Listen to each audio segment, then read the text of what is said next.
should be streaming live at the moment. Should be. On a bunch of networks. I'll check one for myself and just be sure that that's the case.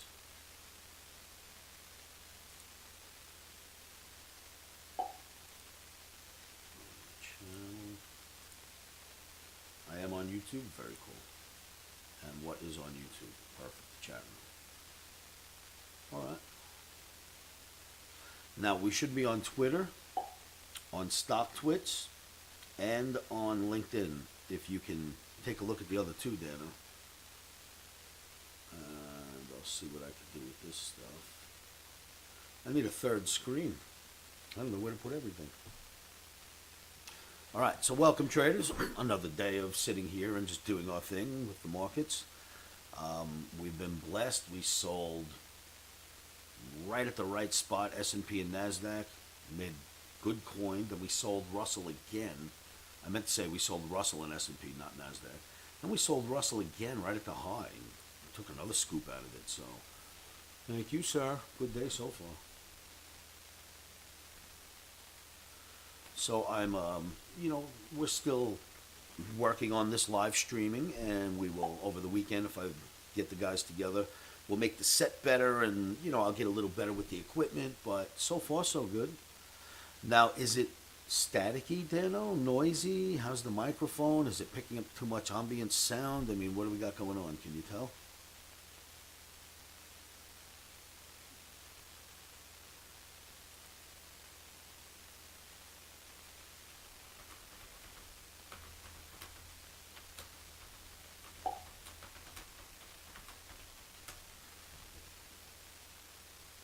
A little static. I do have a gain setting. I will look for it right now. I actually have a little soundboard here, a little 4-track soundboard, and I know there's got to be a gain setting. Let me know. It's worse on stream, huh? Let me know if this turns, if I do anything when I hit this gain setting. I'll be back, children. Going in deep. Where's the gain setting on here? Where are you, buddy?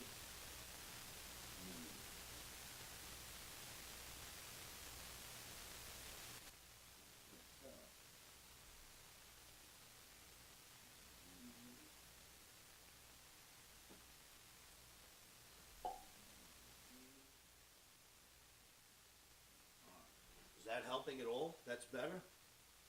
Is it still loud enough? Oh, good. Let me turn it down a little bit more.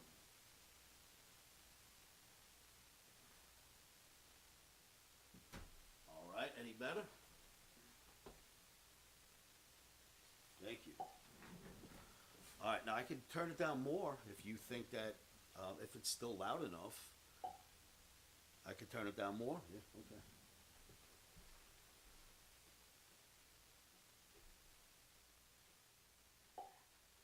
How about now? Oh, the volume went low on Twitter and YouTube. I gotta turn the game back up, don't I? Yeah, we're not checking the trading room. We're checking social. Yes, but no, we need to know about social network. Here, I can monitor myself. All right, so I gotta turn the game back up for the social networking, huh?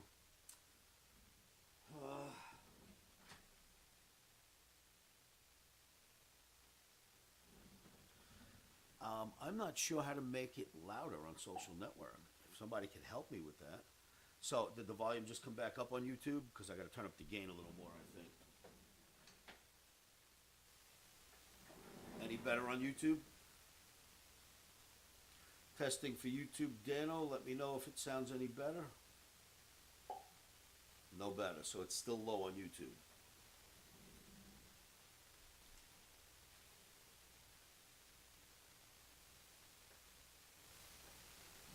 Still low? Because if so, I'm going to have to get somebody in here to help me out. I don't think we're using OBS. It's still low, huh? Now, could it be your speakers? How do you raise the mic level on everything but the chat room? It's not possible, really. only with the gain. Any better now? Oh, I see what you're saying. Go to my streaming and raise the level here. Gotcha. Testing 1, 2. How about now? Is that any better? Any better on Twitter and YouTube? I just turned up the volume on the microphone itself, which means I could turn down the gain again. No better. That's weird. Can't get any higher on the volume. Huh. I don't know what to do about it, kids. If someone can help me, to tell me, do some research if you can, how to get the volume louder on social networking. It seems to be loud here in the trading room. Yeah, I'll certainly do it. Is there a mixer? There's a mixer. It's up full. Advanced audio settings. Let's go there. Desktop audio is off. Everything is maxed at 100. Global settings.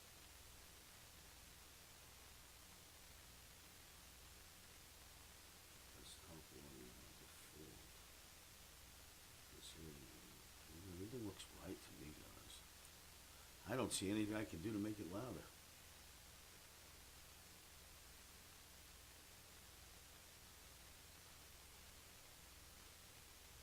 Yeah, my volume's definitely turned up full on my production end.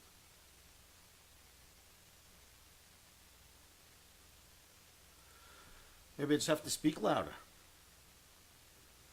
Alright, so let me see if I can find out how it sounds on YouTube myself. I think I have a YouTube feed here somewhere.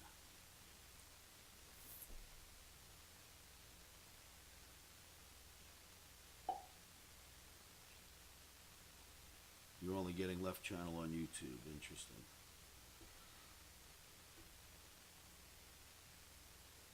All right, these are things I need to know. Let me write that down. Left channel only on YouTube. It's here.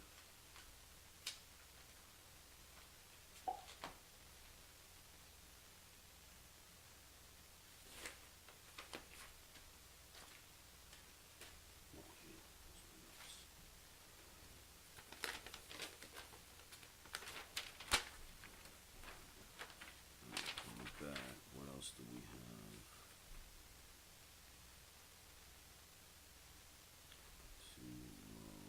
Social. And on YouTube, only left speaker.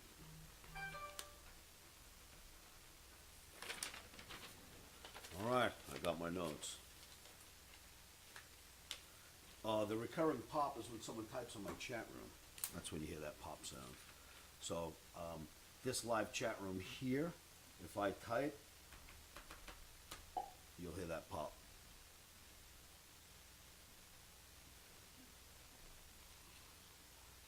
There's a chat room also in YouTube. Somebody was asking me a question.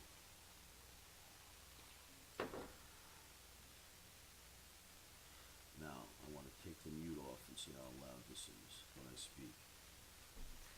Testing 1, 2 for YouTube.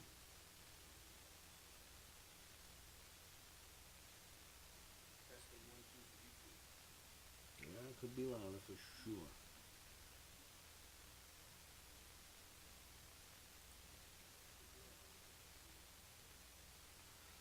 I don't see any settings here I can mess with.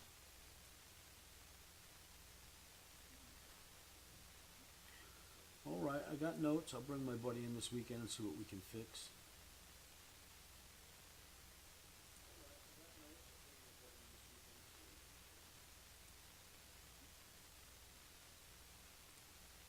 Check the YouTube again.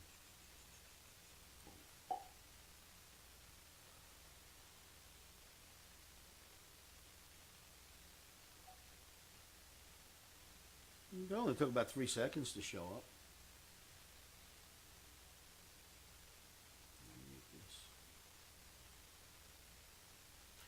So yeah, if the volume's that low, it'll get boring. I have to get the volume to go up on these social networks. And the volume on my OBS is as loud as it can get. So where is that happening? It's got to be in the soundboard. Must be in the soundboard. Let me see if I can turn up the levels in the soundboard, but not the gain.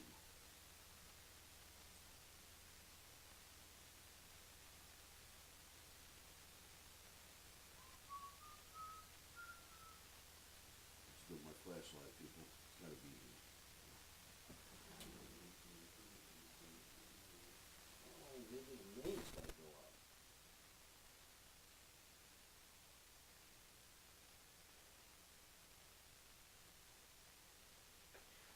Any better now? I did find a main that might have turned up everything. I don't know.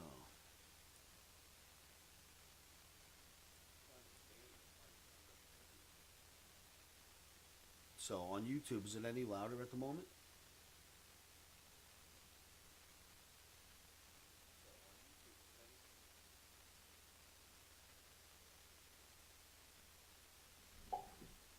No.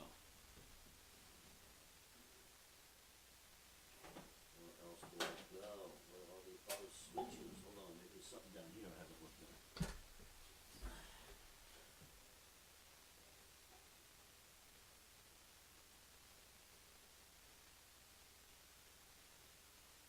Oh, it could be here. Let's see what this does.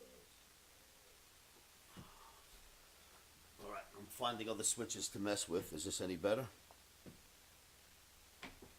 Testing 1, 2. Is this any better?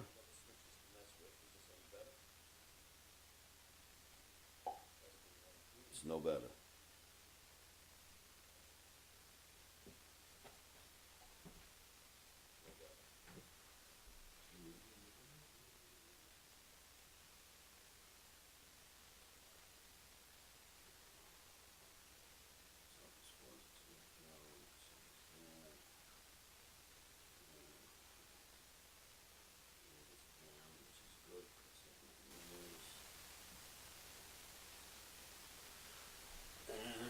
I'm going to have to wait for a sound expert, kids. If I mess with too many knobs, I'm going to blow the sound up. I'm going to have to wait for a sound expert, kids. If I mess with too many knobs, I'm going to blow the sound up.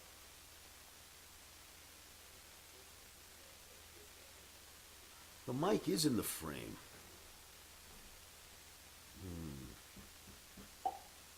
Maybe it has to be brought into a YouTube frame. Let me look and see if that scene has the microphone. It should.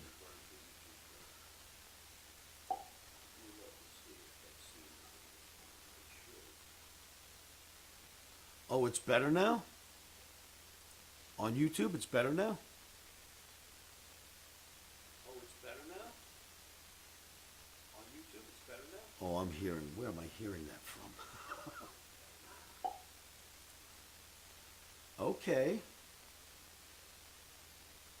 Then there's something, then I know where to go.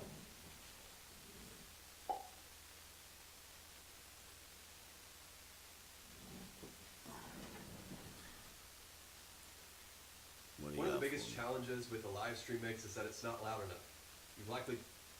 One of the biggest challenges with a live stream mix is that it's not loud enough. You've likely dealt with this stuck problem, in my so chat room. let's What have solve you it done? once and for all. What you're looking for is a limiter. This allows you to I have a change the limiter. volume of the mix while at the same time making sure it doesn't end up. I own a limiter. I can do Most this. digital mixers allow you to use one of the effects as a limiter, and I'm going to show you how to get it all set up in this video. But Before I we get can't turn started, this we off, just wanna let kids. you know that this video is sponsored by Church Sounds Made Simple. Mixing sound seems complicated, but This it is doesn't. never going to turn off. I You'll can't need get to it in my overwhelming window. Access to this stress-free, no-fluff training that will help you create great sound at church. Visit churchsoundmadesimple.com. I can't do this. Well, hey, if we haven't met, I'm Kate. I'll be back in a moment. There's only one way out of that. That was to start over. I messed that one up. I shouldn't have clicked on that YouTube link. I should have pulled it out of the chat room and put it in its own window. My bad on that.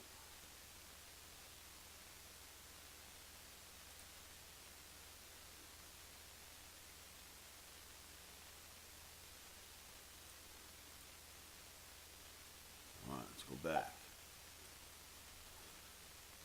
So that link, what I gotta do with that link is copy it and not click on it, because then it gets stuck in the bottom of this chat room and I can't see it. That's what we'll do here.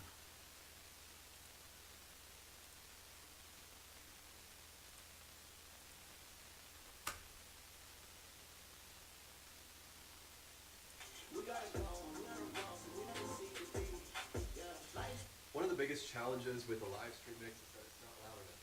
You've likely dealt with this problem, so let's solve it once and for all. What you're looking for is a limiter. This allows you to bring up the volume I have a while at the limiter. same time making sure it doesn't end up distorting. Now most digital mixers allow you to use one of the effects as a limiter, and I'm going to show you how to get it all set up in this video. Before we get started, we just want to let you know that this video is sponsored by Church Sound Made Simple.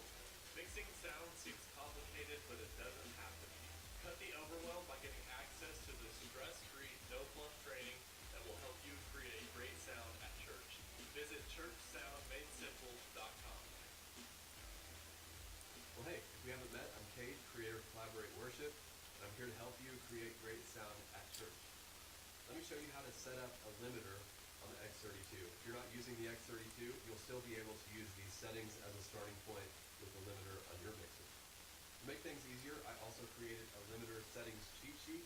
You can download it now using the link in the description. So on the X32, tap the effects button and navigate to the home tab. Select an effect slot you are not already using. For this example, I'll use effects 8. Set the first insert to your first live stream bus and the second insert to your second live stream bus. And then make sure insert is selected for both. Change the type to LIN, which stands for limiter. I don't have this Next, device. navigate to the FX I have a limiter, tab but not for his. whatever effects you're using. Make sure stereo link is selected and auto gain is deselected. Set input gain to 12 dB. This will boost the volume of your live stream mix by 12 dB, and we're going to come back later and fine tune this.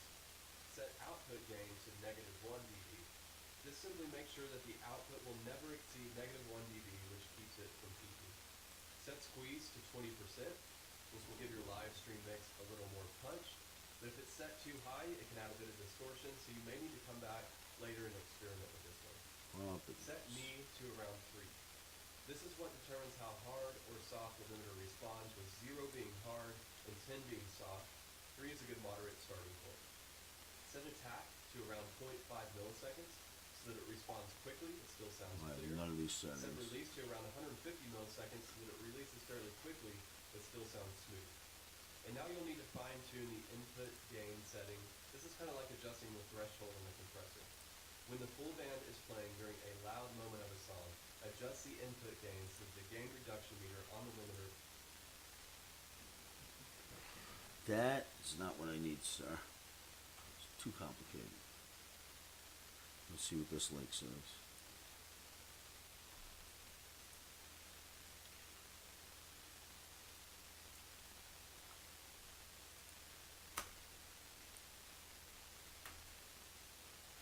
Up until now, we haven't had a lot of plugins that were built specifically for mixing and mastering. One of the biggest challenges with Oh, live same stream guy. mix is that it's not loud enough. You've likely dealt with Stop. this problem, so let's Alright, let me do my own search here.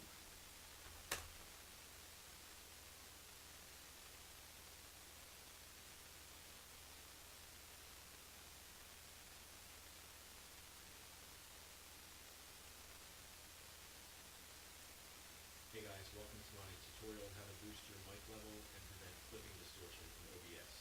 If there are issues with stream audio, it's usually one of two things. I'm not using The streamer's OBS, mic so level is too low, or the mic level is clipping and distorting. The level being too low is something that I see a lot. The streamer will receive complaints from chat that the I need it on restream. How do we make your audio sound better with restream? That's what we're Hello, talking I'm about. Mike Russell from MusicRadioCreative.com. In this video, we'll look at how to make your voice sound a lot better when you're live streaming.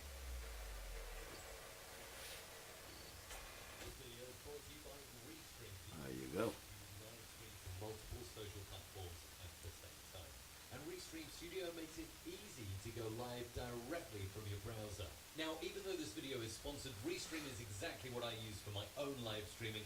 I use it every single week on Free Jingle Friday and really, really recommend it. Get your first month free at mrc.fm/restream. All right. Show us how to use it. mrc.fm/restream.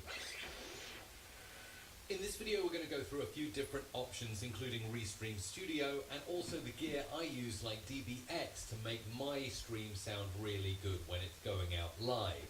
You'll also see a quick solution for Mac, and I'll go into detail in this video on how to make your stream sound good in real time using PC, as PC is what I'm using to live stream, using a piece of software called Voice Meter Banana. That's coming up later. First, let's start with Restream Studio. Here it is on the screen. And it's really fantastic, not only for mixing video, but also for mixing audio and making it sound great. Here in the settings cog down below on Restream Studio, that allows me to stream to multiple destinations such as YouTube, Facebook, Twitch and more.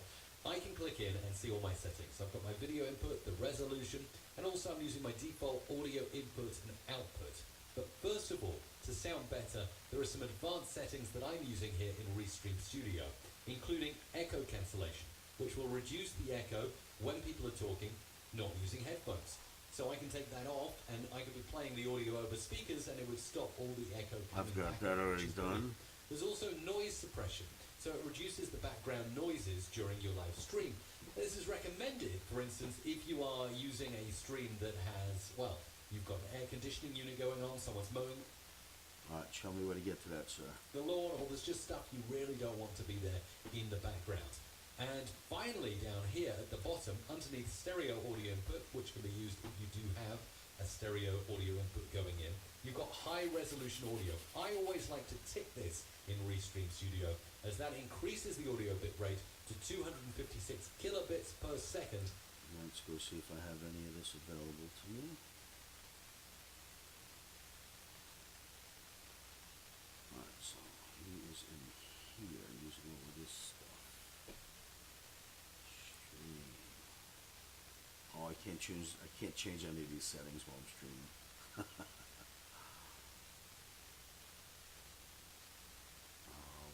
Stereo is chosen.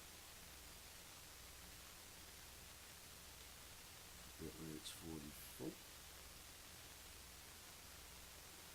Output. Audio. Bitrate. Can't get to it. Buffer.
Which is much higher quality audio. You're going to want to have that option ticked. For instance, if you're using Restream and you're streaming out live, and then you later on want to use the fantastic feature to separate out your audio tracks and make a podcast of the show. High quality streaming is recommended. But what about making your voice sound better before it even hits Restream Studio? Well, there are many ways to do this. And you can, well, there are one of three things that I'm going to recommend in this video. The first thing is, if you're using an analog microphone with an XLR connector going into your computer, you are going to want to look into putting a DBX 286S in the middle of your microphone and eventually the audio interface that gets your mic into the computer. Now, I've done many videos on the DBX 286S and exact settings, which I'll link in the description down below. You might be using a Mac to stream, and if you are, you'll want to look into software from Rogue Amoeba. I've made videos on loopback and audio hijack that again I will link in the description. In this particular video, as I'm using PC, I'm going to go over to Voice Meter Banana, which I'm learning. You guys are learning with me. can actually act.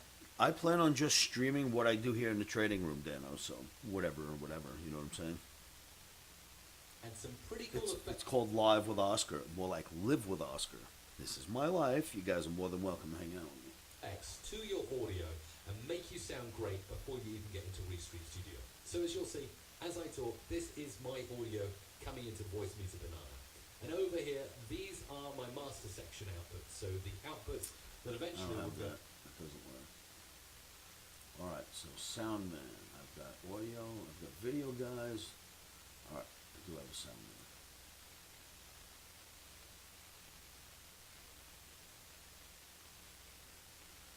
I will bring my sound man in because this is going to have to be taken care of. This is no good.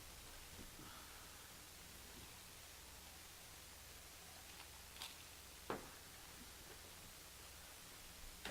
fact, let me see if I can get him on the phone.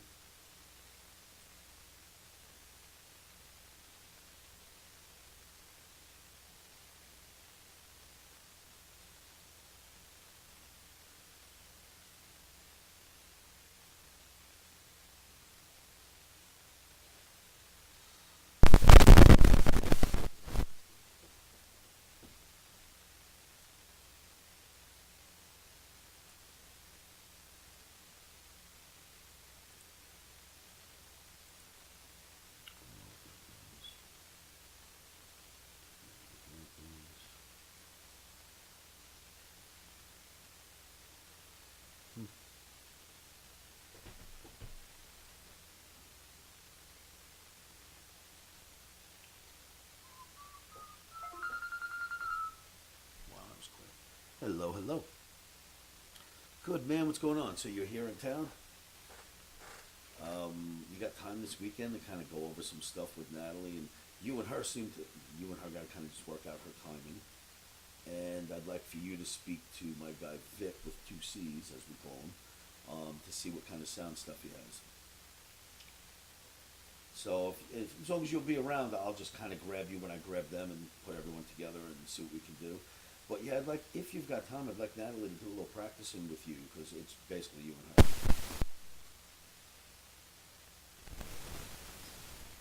Yeah. Oh yeah, you won't be playing, but so in other words, you'll probably have to cue when her music comes on, like when she's about to sing. Someone's got to cue it on, cue it back off, because she's not going to have a band behind her, right? So one song she's going to play and sing piano and just play herself. Then the other song she probably wants the track behind her and she'll sing along. So basically that's what we have to do with her, but we just got to get that right, that timing right. Or at least we have to get a plan together, and I figured, who better than you?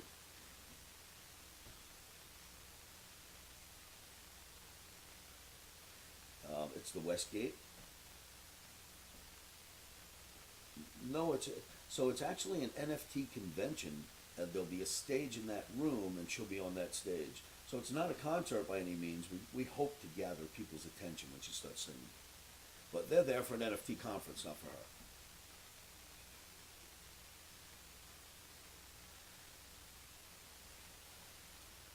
So,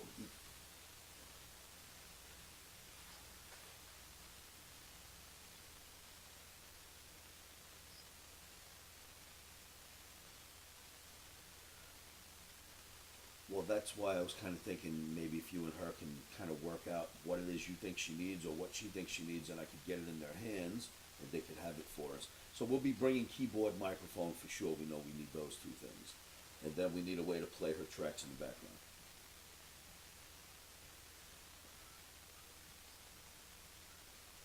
That's what I was thinking. You'd probably just do everything right from your laptop, right? That's what I was thinking. One-stop shop, make it easy, and then being that you know her music and you know her, you're probably the best guy around to cue her when she needs it, you know? So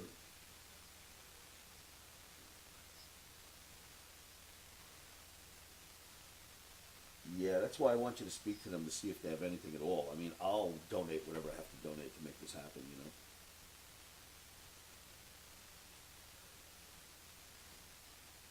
Yeah, I've got a guy, Vic, that's willing to speak to you when you have time. He says he's open today.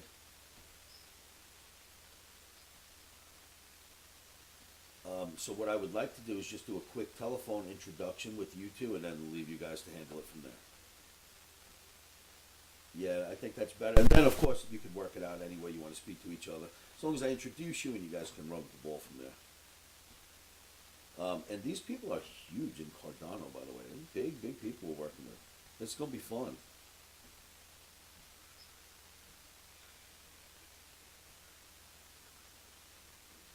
Very cool.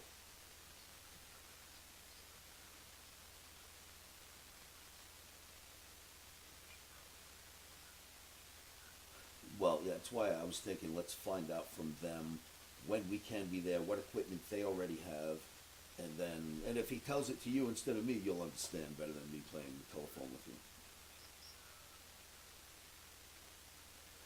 I'm assuming that's what she's going to bring, but I'll let you and her work that stuff out, and then I'll just do whatever you need me to do. Gotcha. All right, so definitely you and her can work that out. What time would be good for you to have a telephone conversation with my buddy Vic?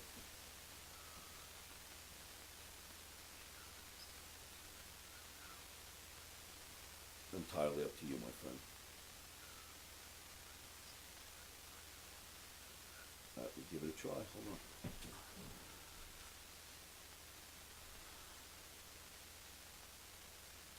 Hey, I'm going to put you on speaker and on hold for a moment because I got to dial in someone else. Okay. Cool.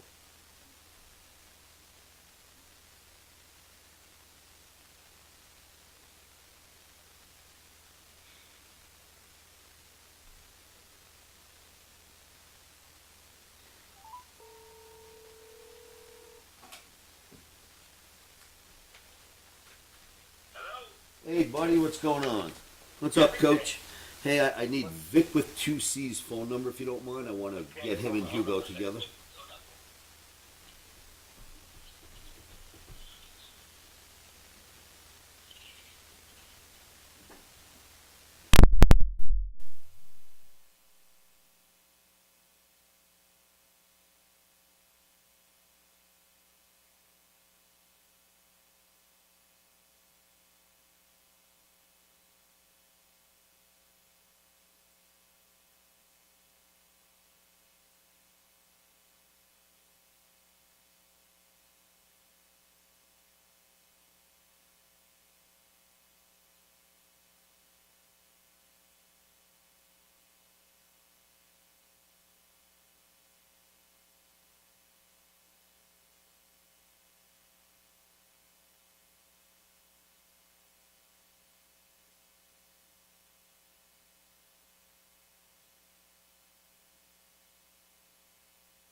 and I need help.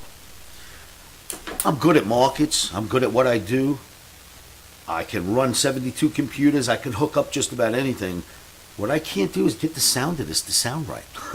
I just can't do it. I don't know what to do. I am baffled. I've tried every setting. I need somebody to come in here and help me out. It's okay to not be good at everything, you know. Like, I play the drums. I've been playing since I'm 11, and I still suck today. And that's okay. I still play. But, you know, some things I'm not good at, some things I am.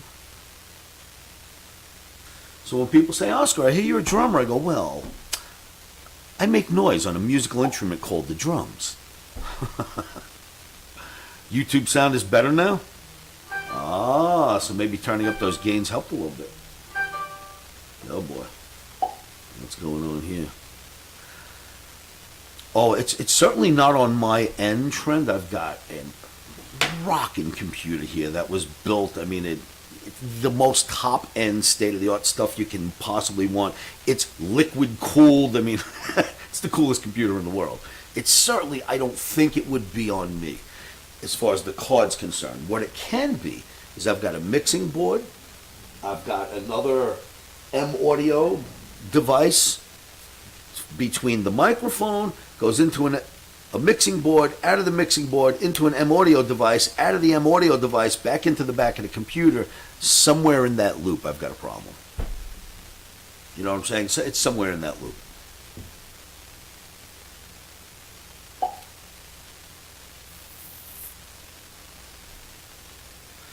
You think Putin's making that sound?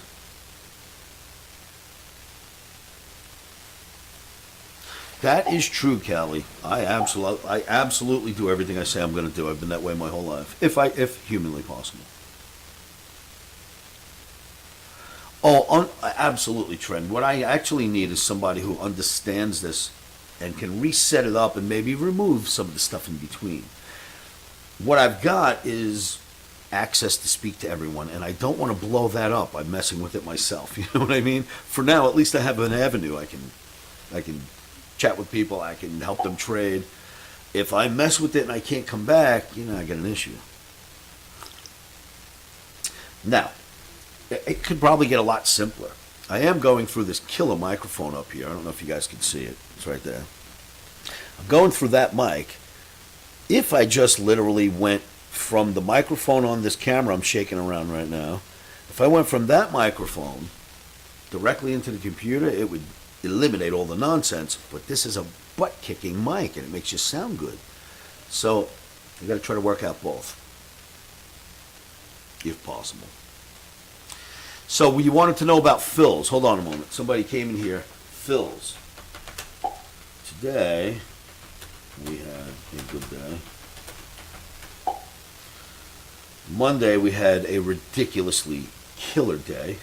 So I think our fills today, let me just close my mind and think of fills. I was 83. We'll call it 81 because that's what I told everybody we got in. So 36, 81. So, yes. 36, 26.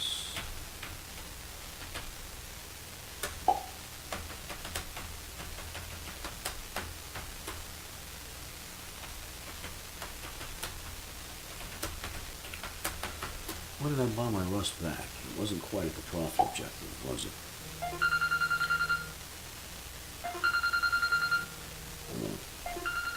Live with Oscar.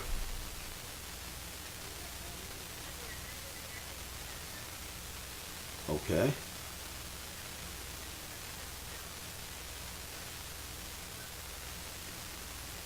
Oh, no way. We sent you that money immediately. In fact, I know the guys. You came out and did a leak detection. We absolutely paid that immediately by check.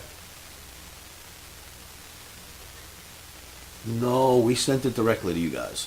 But absolutely, positively, my wife takes care of all that stuff. And I remember seeing the guy and speaking to him and letting him know that we were sending it in. If somehow you didn't get it, please call back and I'll have it researched and find out why. But yeah, we paid that like right after he was there.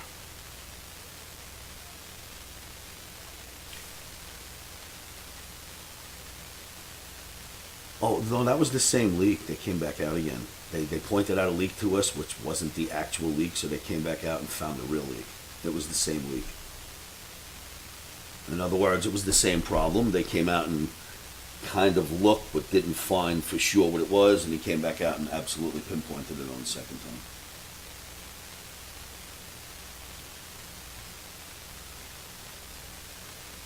I think he needed us to empty the pool further, or something happened, and we decided, all right, when you come back, we'll get it done then, and he came back to find it once we emptied the pool. It was something of that nature. But yeah, we only ever had one leak, and he came out and detected it. He came out twice, but it was the same leak.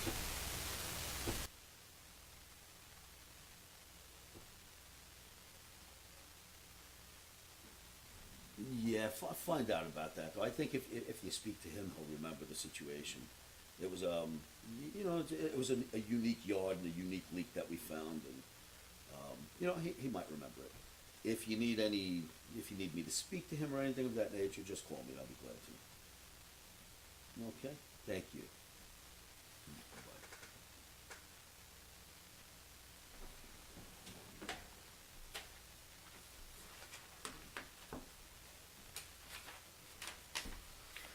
You're not allowed to charge $800 twice for the same leak. That's not fair, is it? They must have put it down as two separate jobs. It was the same job. So we sold Russell at $16.99. Where the hell did I buy the rust back at? I gotta look. I gotta look at my fills.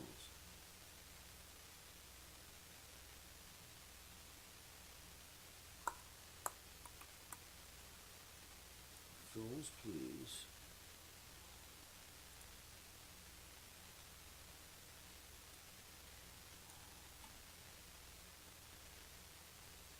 Wow, this window's so big I can't even get to it. There it is. I have the font so large so you guys can read it. It's like, it's knocking me over. 1670, right? We sold 98, so we bought 70s. Was that right?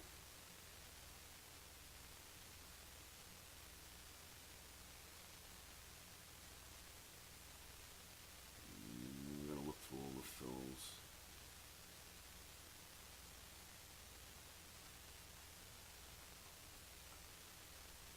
All right, first fill of the day. Boom, sold 98.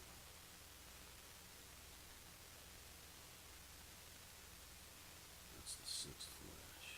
I wonder why. How about we go back to the beginning? I'm reading my trades backwards.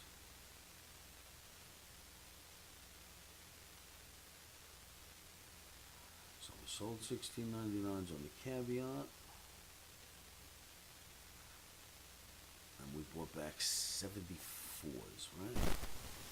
Yeah, we bought back 74s.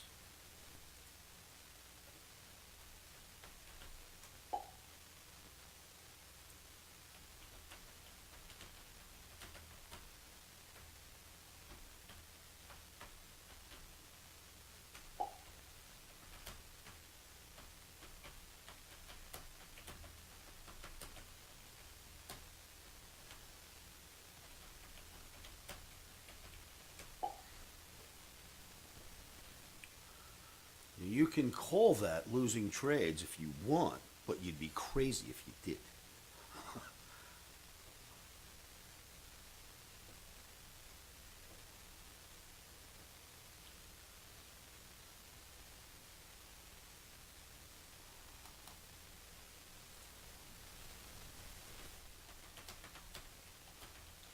So, the problem with doing a video is if in my video at night I say we're going to get short the market, we're going to take profits.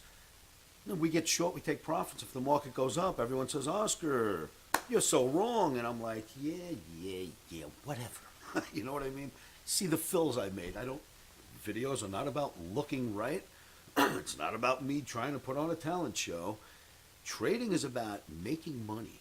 I don't care if I look wrong every day in my videos. If we make money as Omniacs, F the videos. Let me look wrong in them. I don't care. It's not a beauty contest. I don't care if you people like me or not. This is about making money. We have to try to make money every day. So if I say we're getting short and the market goes higher, but we got short and profited, you guys could rib on me all day long. I don't care. As long as I get to run home with 2 loaves of bread under my arms, sticks and stones, baby. They might break my bones, but money in the bank is better. So anyway, yeah, sometimes it looks like. And then there's other things, Andy. There are days where video says get short, market cracks, and we lose money that day. So it does work backwards too. Just depends on our fills.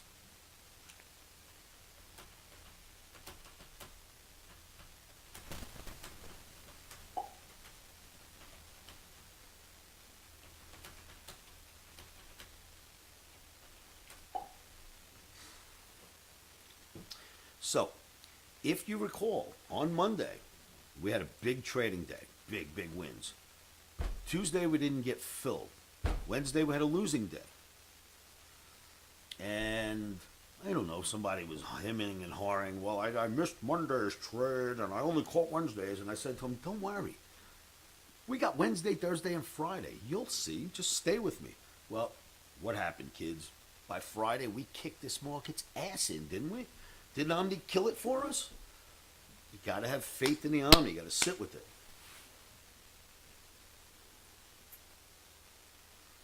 So whatever happens on a Monday basically doesn't matter, because by Friday is what matters to us. Did we make money?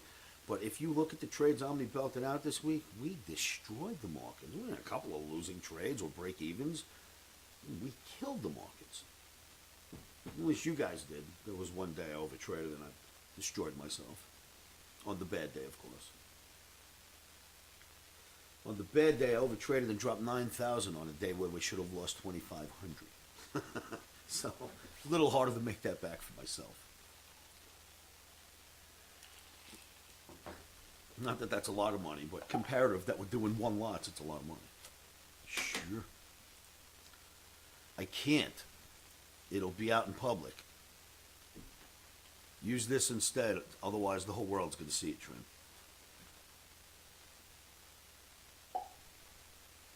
Yeah. Just till I get used to it, I got to figure out how to turn that off, which I will do. I don't know how to do it yet. In other words, if you want to send me one of those, I could hit a button, it stops the chat room from being broadcasted for a minute, you and I could converse, I could hit the button and bring it back up, but I'm not sure which button to hit yet. I've got a lot of buttons. Let's see, I have 1, 2, 5, 10, 15, 20. I've got 30 buttons that I can choose from, so I have to learn my system. Excuse me.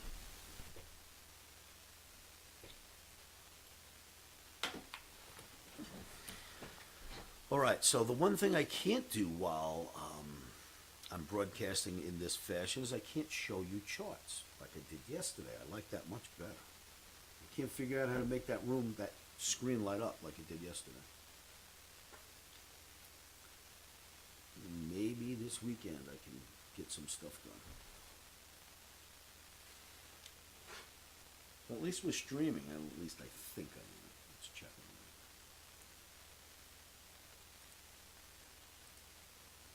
Yes, we are.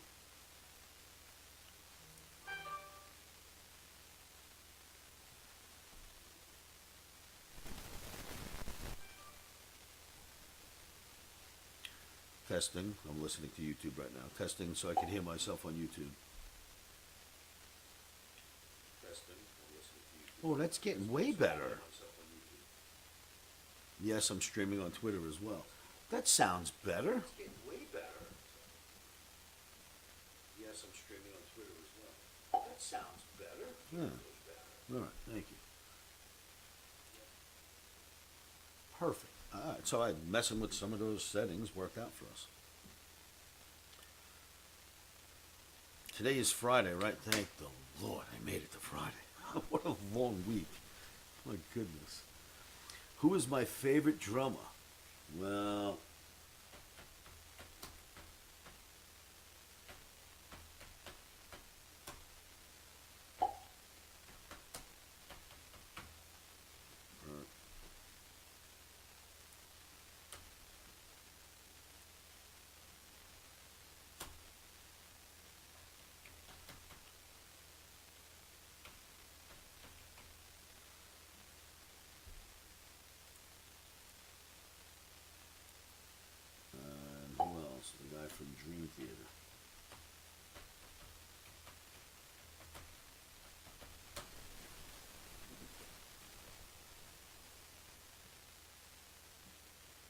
What's his name? Dave Portner. I think that's his last name.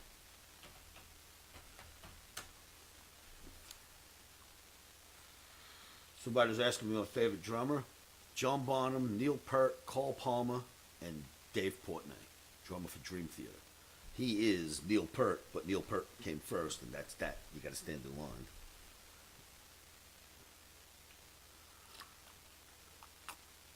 Now we can go back to Buddy Rich and all that stuff, but you know what? I'd rather know drummers that I know. Talk about drummers that I know than ones that survived before me.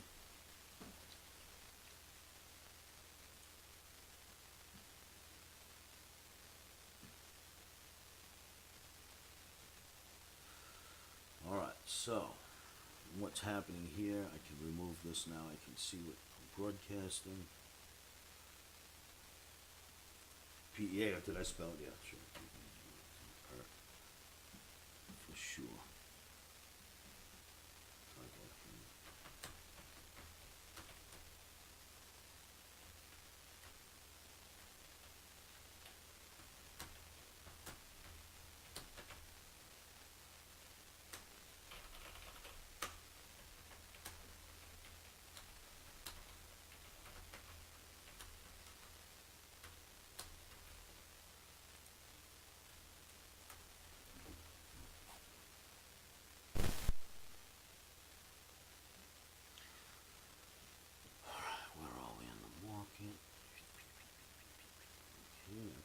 Good. So, I'm not going to break my stream. When I step off for a few minutes, I'm just going to leave the stream on because once I break it and I step back in, I got to restart it all. I'm just going to leave this stream on. If I got to run out, men's room, whatever, I'm just going to leave the stream on and we'll keep it on all day.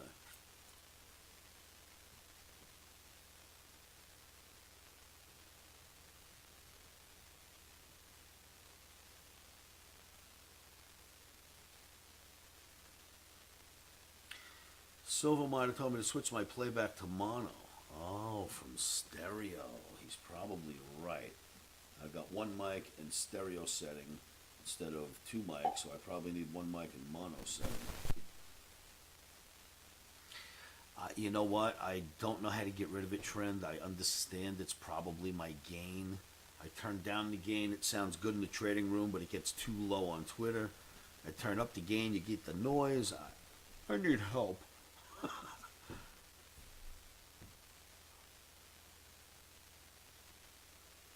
I thank you, Silver Miner. You know, one of the things that's difficult is when you type in a YouTube chat, I can't hear it, right? So I don't know anyone typed until I look. And my eyes are not on chat rooms. My eyes are on market. So I usually don't notice when people are typing to me in Twitter, in YouTube, in Facebook, or anywhere. But I will tell all of you this. If you just come to my free trading room, where I'm live on microphone and camera right now, we can converse and I can hear, because when you type, I get a bell, I can see what you type, I can respond back to you vocally, I can show you charts. If you stay on these social networks, that's great, but I can't interact with you like I can if you just move into my chat room. Billy Cobham, great drummer, for sure.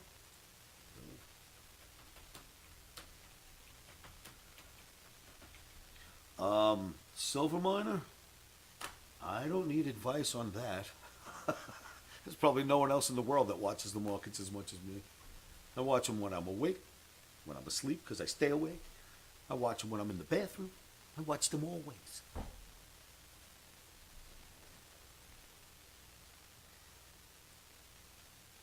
But I'm a multitasker.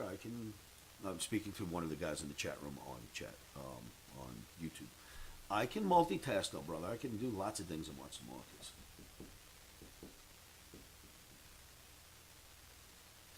My job though is to try to get a crowd through insanely volatile markets and show them that it's possible to win even when we're having bad days. And you know, it's not easy to take a crowd because some people in a crowd are new, not used to winners or losers even. They're not used to following someone, and if they make a mistake, it's someone else's fault and not theirs. And you know, you got a lot of that going on with new people. And my job is to keep it all calm anyway and let them know I got you. Don't worry, I got you. Follow me. I promise I got you. You know what I mean? That's who I am. I got you if you just stay with me. I I've got you in mind. If I'm not going to do anything to hurt you people ever, you know what I mean? I do all my work to help us all. I consider you just part of my crew. Anybody who shows up, you're part of my crew. And again, this is not a live trading room where I'm spitting out trades all day. This is me. I live right here watching markets every moment of my life, and I allow you to hang out and live with me. So the traders in my trading room, they know that. To the people that are in social networking, just trying to show you what we got going on here. And by the way, I've been doing this for, I don't know, since the internet started, literally, since '94. Does the VIX have any weight on my trading analysis? You know what, Skylar? Not really. Only on moments of extreme, okay, yes, at the extremes.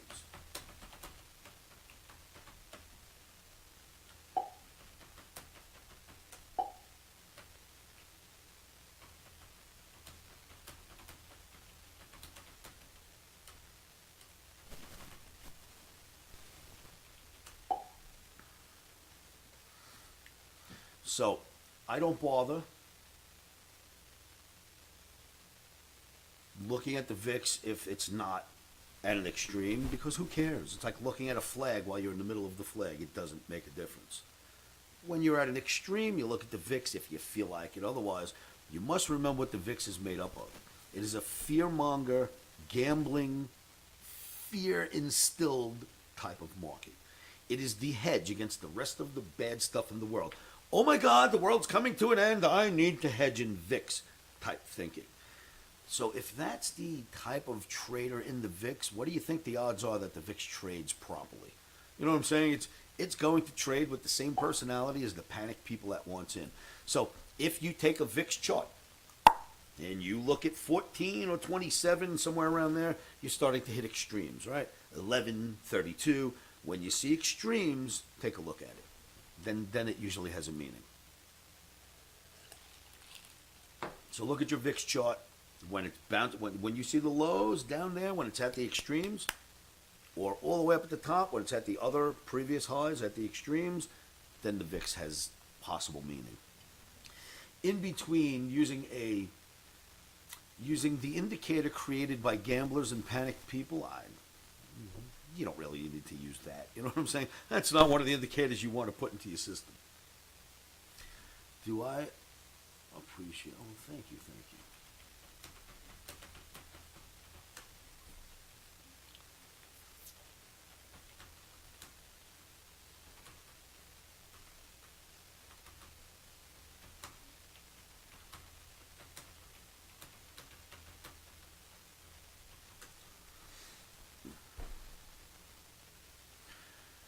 So, because of the way this system is set up at the moment, I don't know that I can show you a chart, but I'm going to try. Let's see what I can come up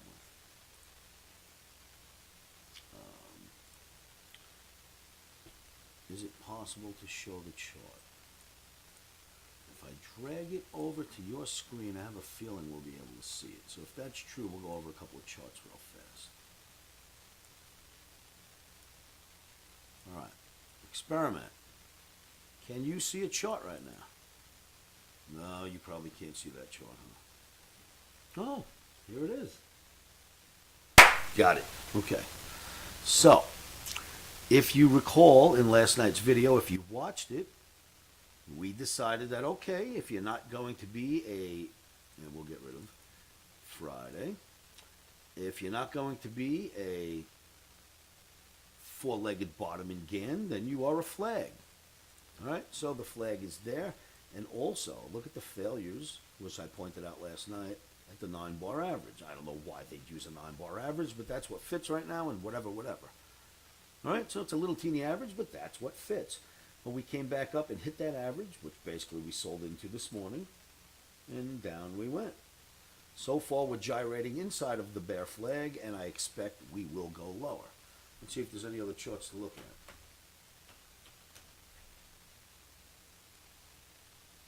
Nothing on the Ross. So this chart's not drawn up at all, huh?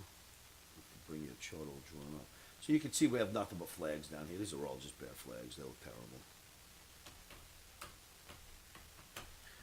Transportation. Precipitation average. Wow, that's just bad looking. That's just horrible looking.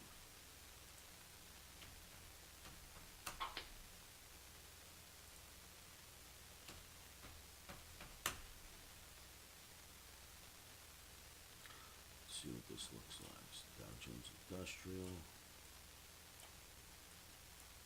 What was that 200 on there? Light that up.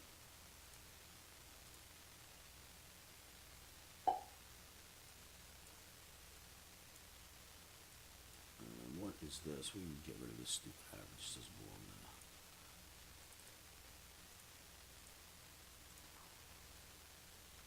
So that looks just as bad as it ever did. Oh boy. Oh boy.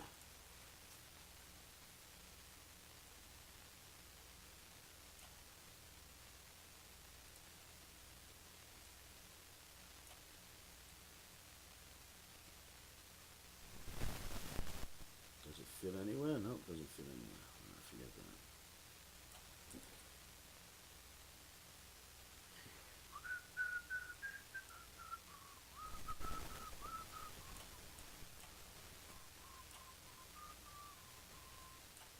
No OMNI here, but this is going to be a flag.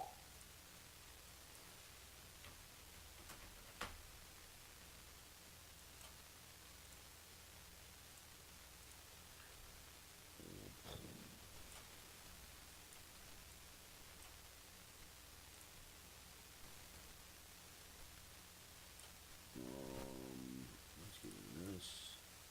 I don't need you anywhere. Get out of here.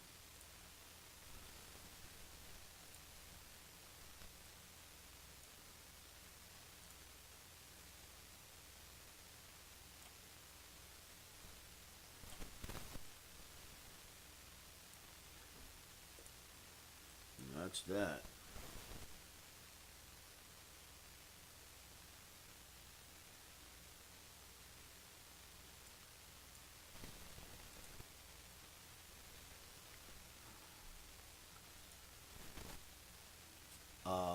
Was the audio coming through while that chart was on that screen? Beautiful. All right. I'm just starting to learn this. We just built it 2 days ago, Trent. And I kid you not, it's so rich with different different menus, and it's a lot to do.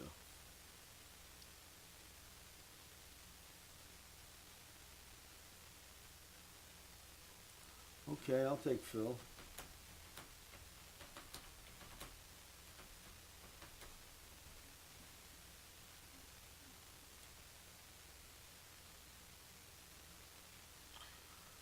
Kenny Jones.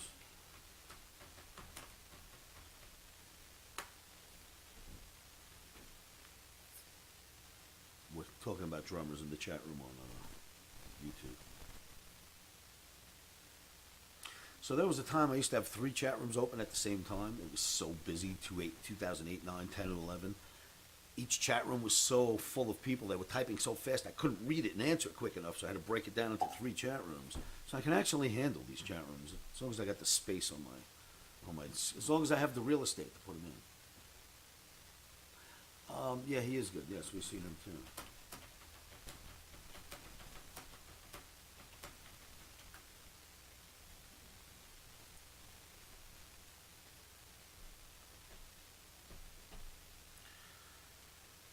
Okay, time check. 1:26. It's Friday.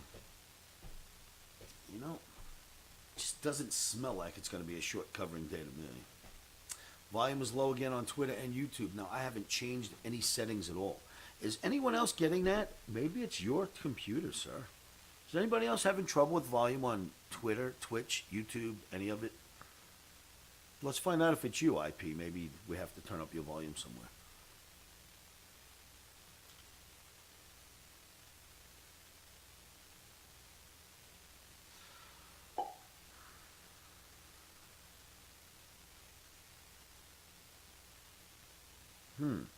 Interesting. So it's got to have something to do with the gain for sure.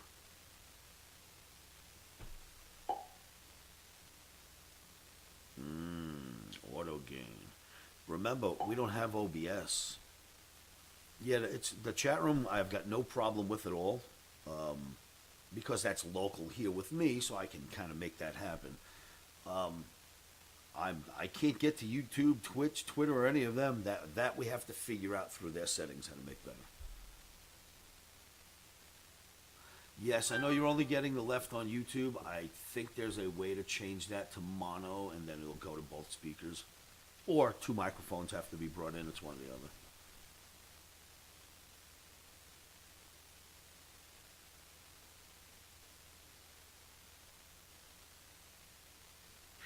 So yes, Raccoon, there is going to be a delay. I am on the lowest latency I can be on YouTube, but YouTube doesn't allow you to speak direct. There is always a delay.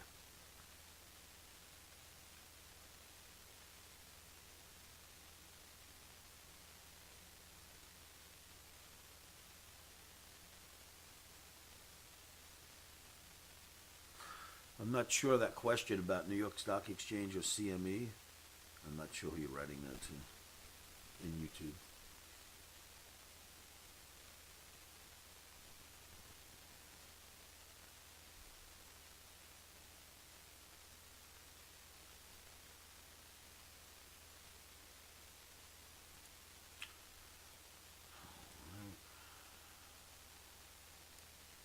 Nice if I could see my quotes instead of looking at all this social network crap. It doesn't do me any good.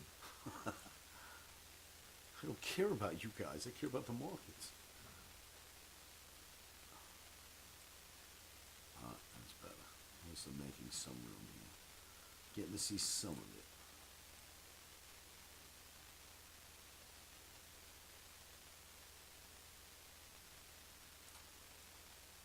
That's not terrible.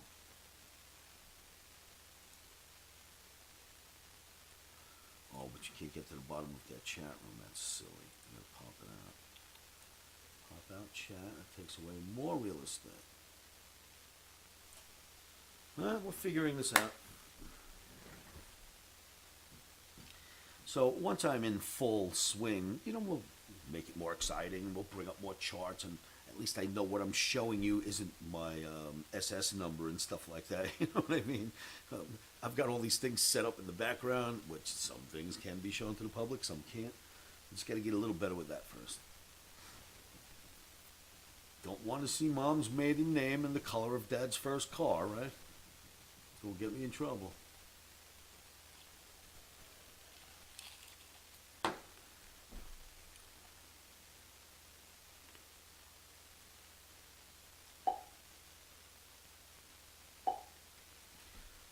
Futures.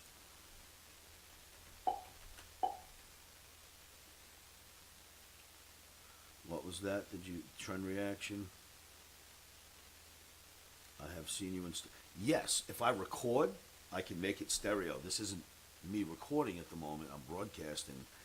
I don't know if it's anything I can do about that. What happens is when I do a recording, I go back and I tell it export to stereo. It makes everything go out stereo, or export to mono, actually. And it makes it go out both speakers. I can't tell this to export to mono, I don't think. Hold on a moment. There is a feature somewhere. Tell me if this helps us. There is a feature that says stereo mono. Where is that? That's in here. That is in hide the mix and no global settings. Stereo. There it is. Desktop device. Stereo. What if I say mono? Channels requires, it requires a restart for us to know. Guess we'll find out next time we restart. No, I'm not supposed to be, but yes, I'm short S&P. The rest of the crowd, they did what they did. We made a lot of money, but I'm short S&P. From like 81. Maybe higher, maybe 83, somewhere up there.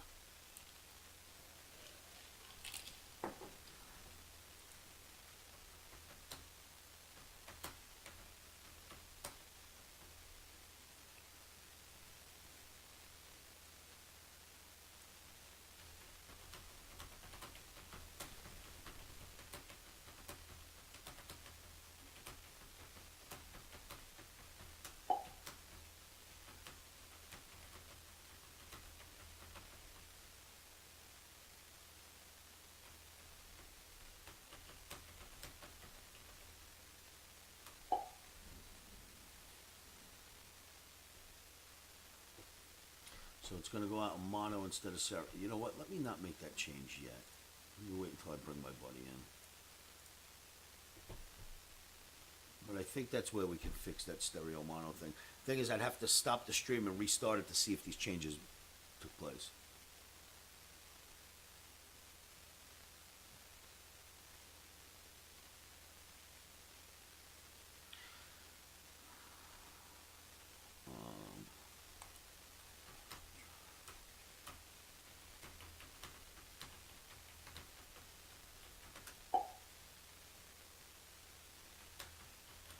I used to be an options trader in the pit.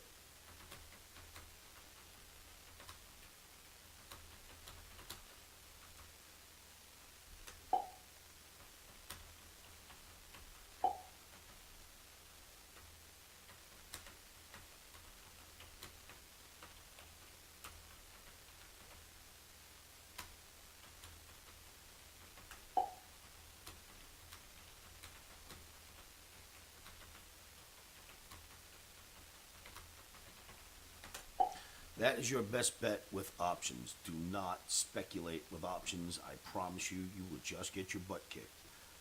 Use them to protect an already winning strategy.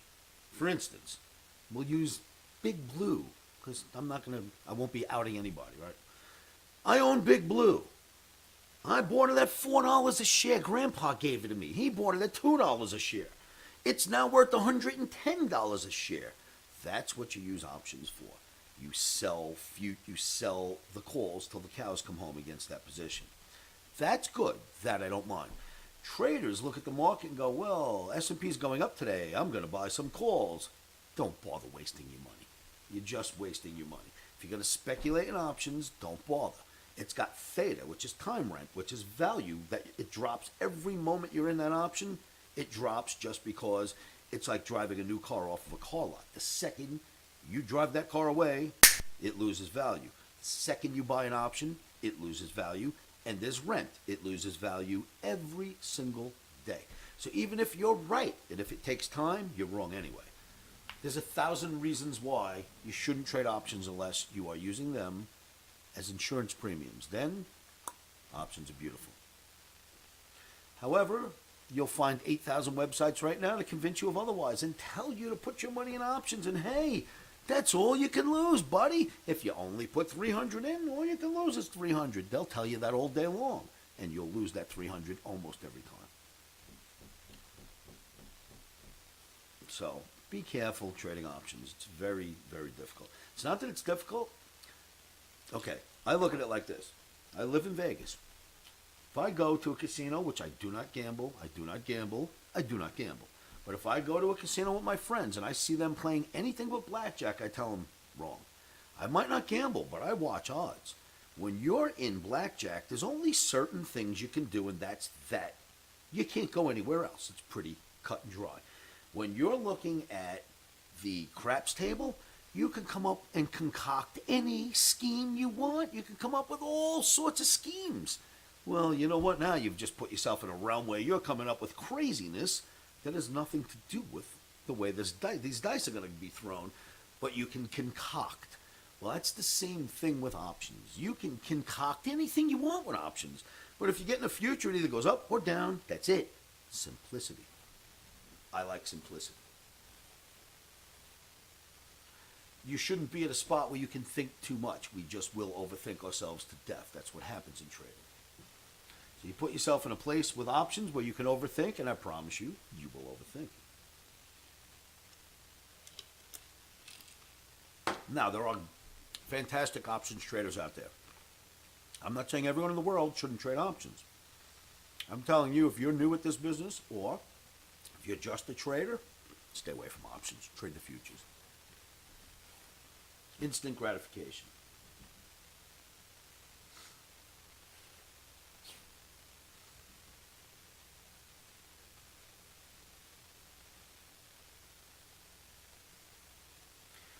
All right.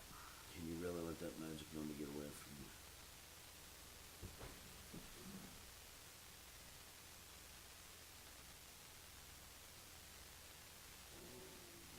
Oops.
Depends on how you want to look at that. Here, wait, let's see what you think of this.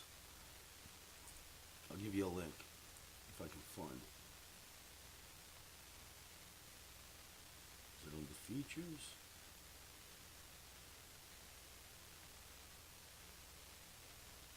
New training.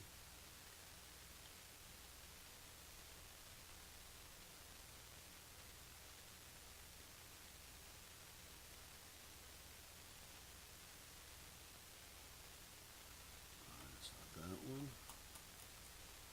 I'll find it for you.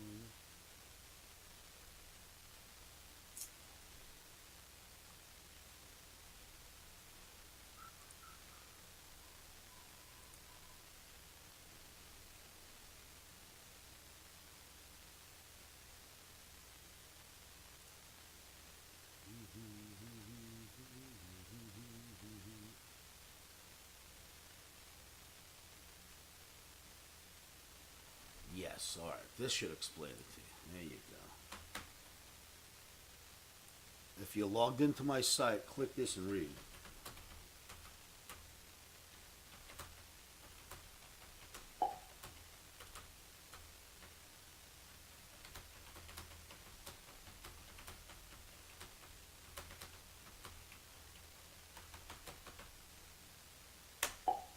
This should be a link to a day of my life.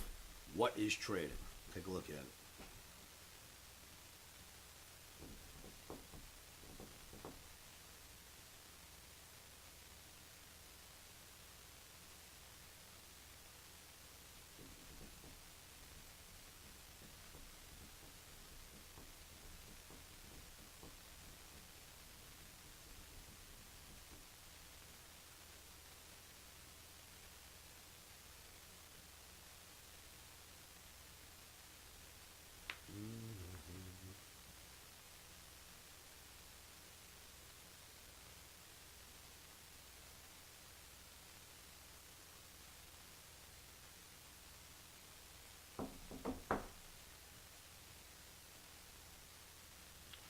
Now we're starting to break down a little bit, aren't we? Yes, we are.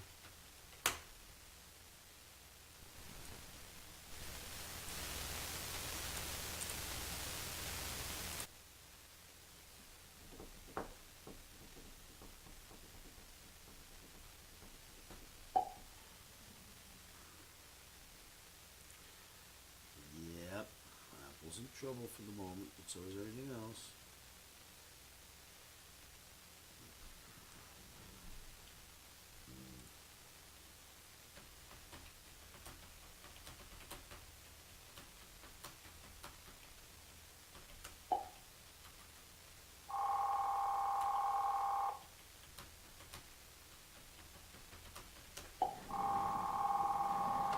Live with Oscar. Nonsense.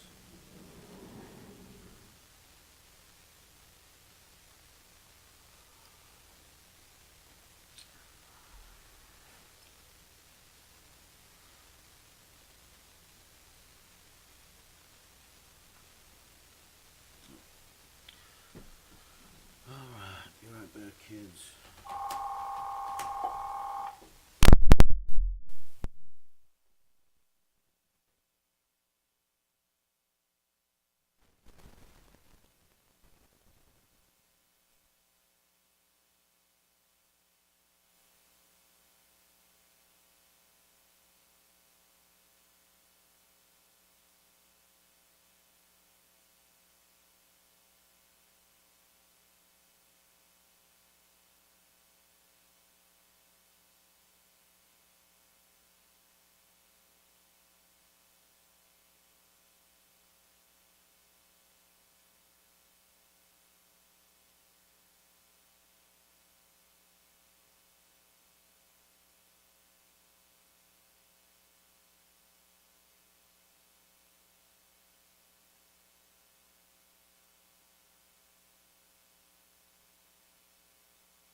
Dano, I'm going to send you an IM. Please help out one of our OMNIACs.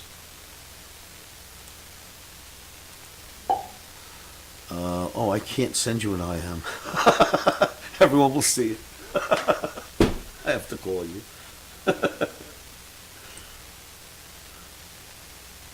I can't give out his number. We can't give out his number to the world, you know. It's not going to work. Yeah, Mr. Tipton. I'd tell you I can remember your number, but I don't remember my wife's number, so you're so far down the list. I'll never remember your number. I don't remember anyone's number anymore since cell phones. Oh, you got him already? You know who I'm talking about?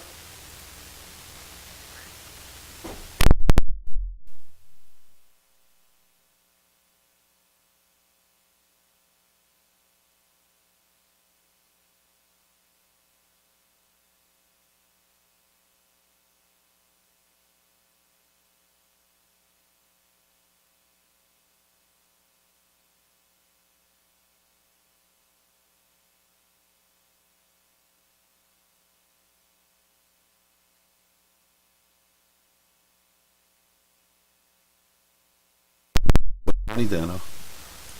All right. What the hell? Where should we get out of this last Ross if we didn't get out? What's the Omni say? 70, right? I don't think you should wait around. I think you should get out of your trade. That's what I think. It's Friday. Yeah, we're going to wait for 70. I don't want to. I am taking my profit. That's it.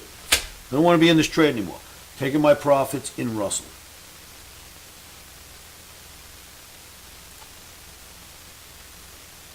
I'll send you a flash.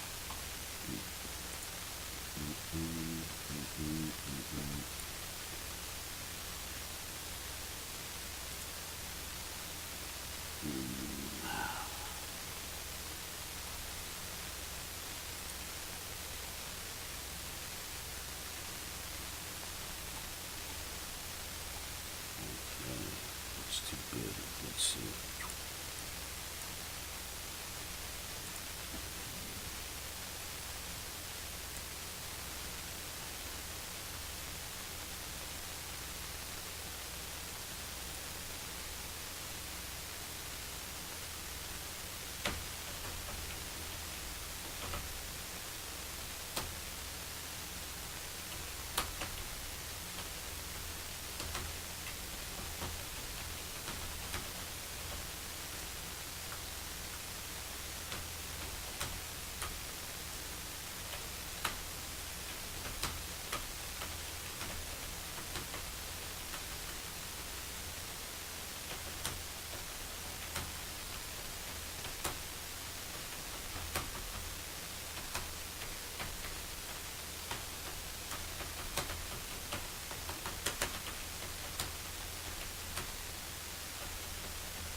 taking forever.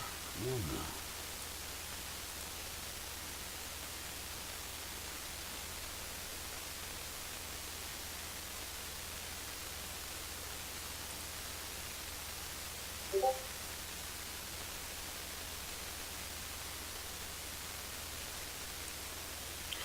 So there's a software link on my site. Have you seen that?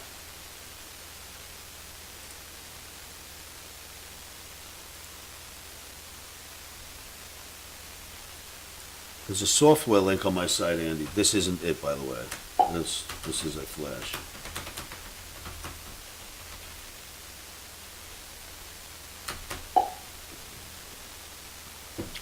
Software link.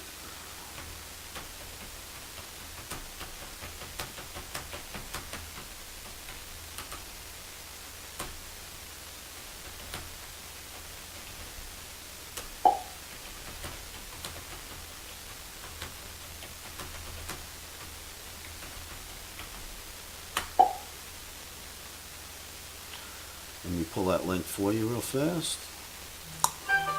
Software.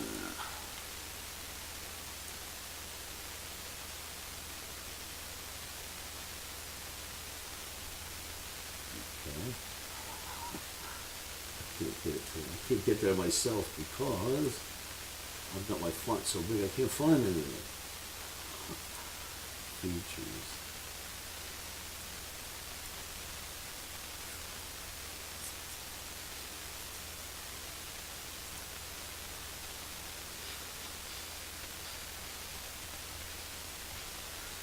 I can't believe it. This is so big I can't find the link for you. This is so bad. Trading software, there it is.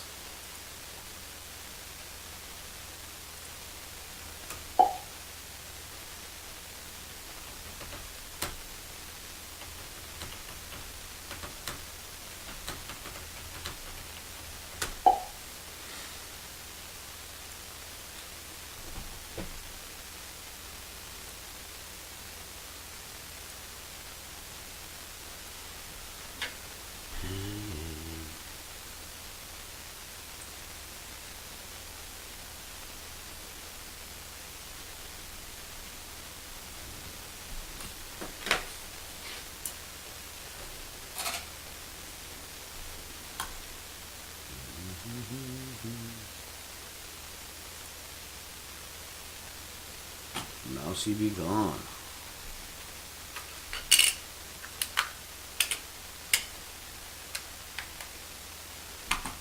This is bad.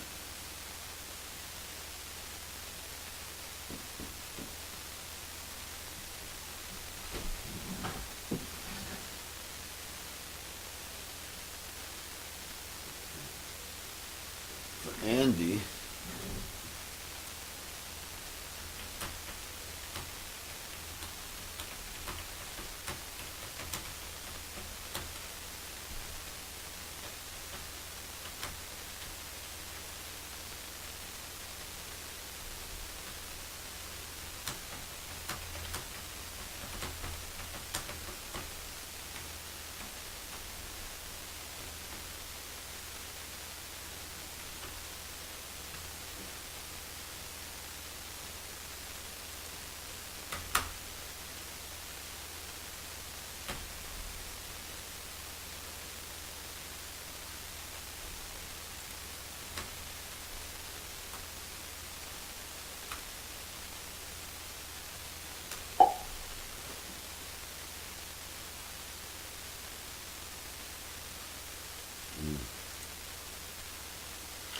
And if I behave and open the omnis, we won't trade anymore, so we don't do that.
Well, no, no.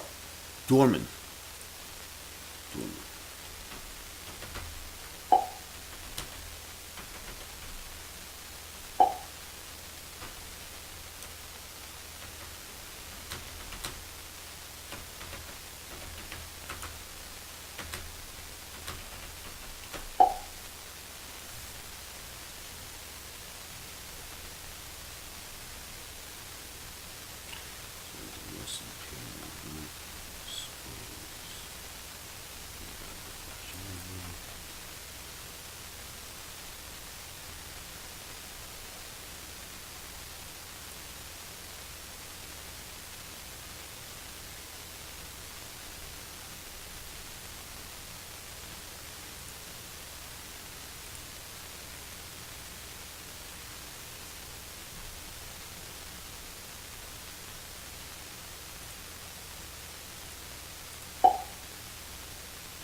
Oh, really? Interesting. Hold on, let me take a look for you. I'm just opening the OMNI so I convince myself to not trade anymore today.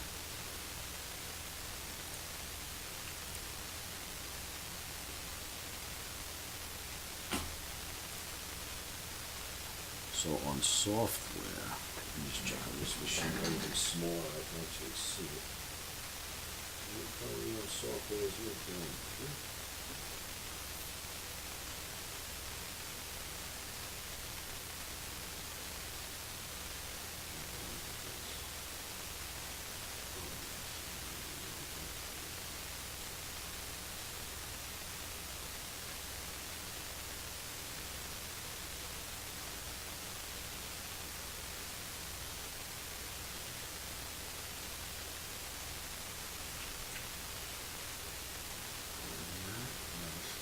Oh my God, Dorman is not there.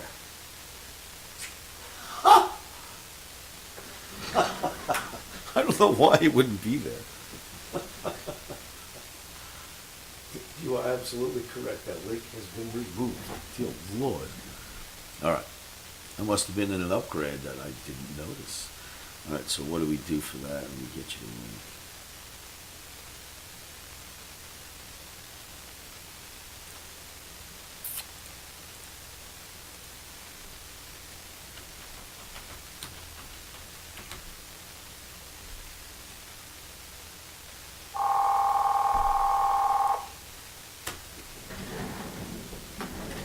Love Oscar.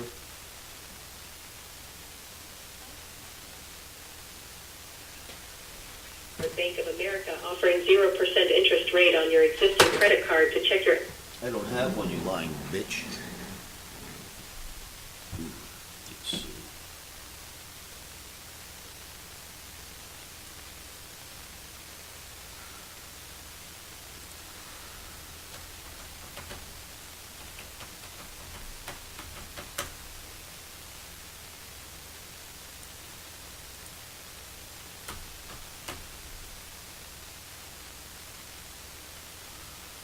What? How can we help?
Andy.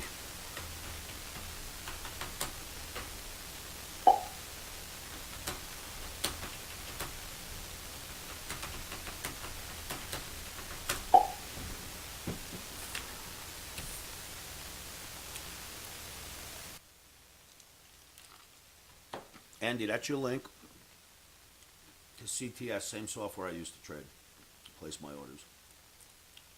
And everybody around me, so it seems.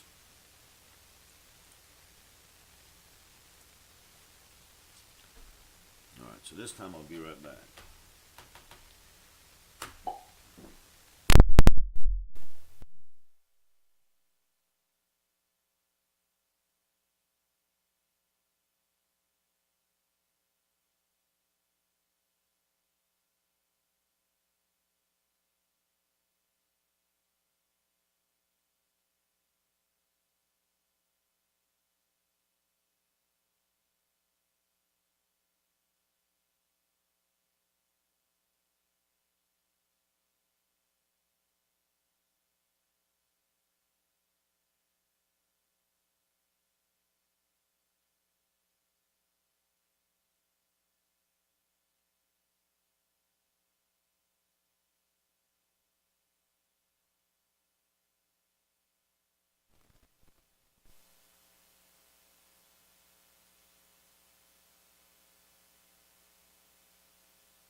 Back it, Oscar.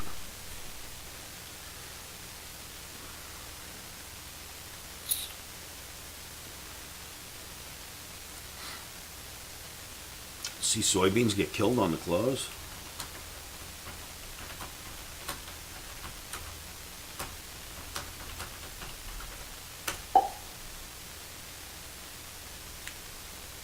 Down 45.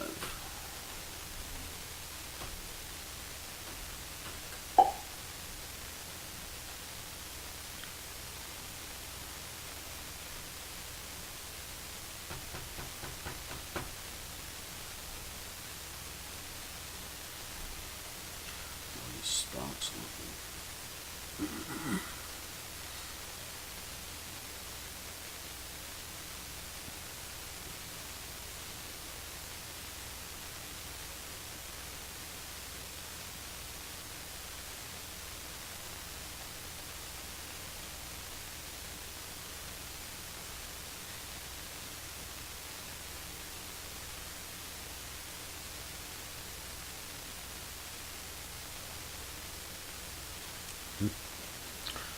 Yeah, everything's getting hit. Wow, wheat up again today, huh? Look at that wheat chart. What a breakout. Let me see if I can find it. I know I drew it up somewhere. It's not drawn up here. I'm looking elsewhere. I know I did something to a wheat chart somewhere. 6.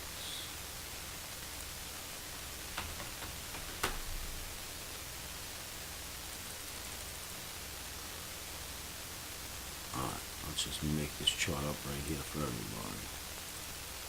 Yeah.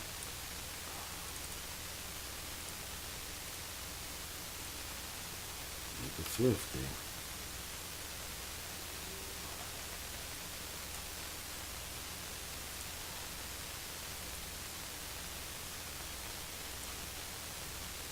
I like this one better.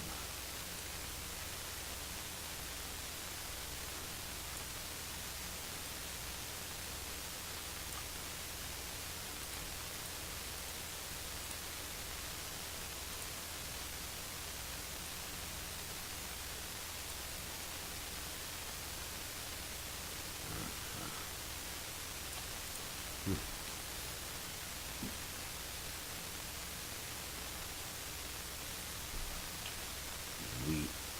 Let's see, let's label this for you cats. Alright, I'm looking at the wheat chart right now. And let's capitalize wheat.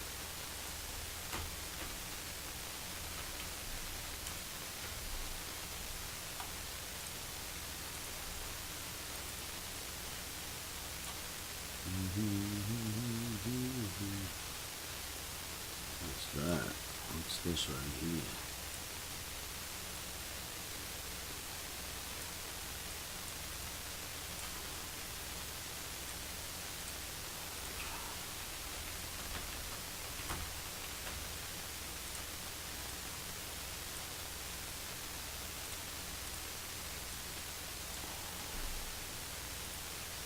See that wheat chart? There's something going on right there, that's for sure. You take it out, you rally. If not, hasta la vista. Now, what average is this? Because I think there's like I think it just broke out of a strong average, like the 200. Let's take a look. I don't know if it's the 200, but it broke out of a big average. Oh, yeah. Broke out of the 200. Damn. I knew it was breaking out of an average just by looking at the shape of it.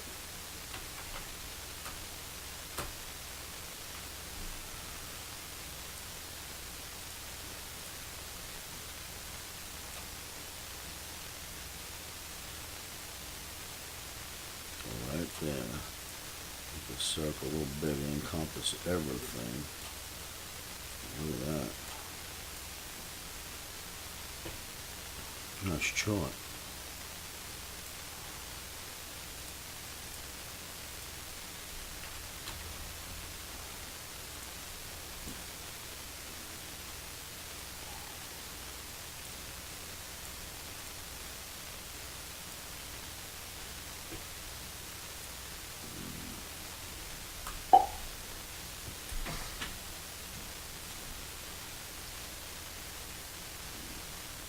I do believe that's somewhere here in this.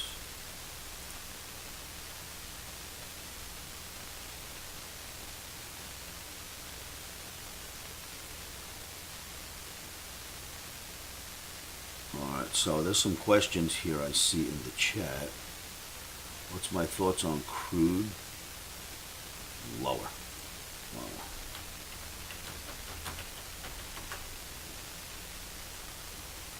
Fundamentally, absolutely. If they don't push it lower before the elections, they're stupid. Right? Saudi Arabia, Middle East, if they don't help get oil down before the elections, they're stupid. So that alone is going to push it down. The charts have been telling me since 110 that we should break down to at least 77, then maybe 63. So we did hit 77 already, crude oil.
Here, see if I can copy paste. This is what I wrote to the reply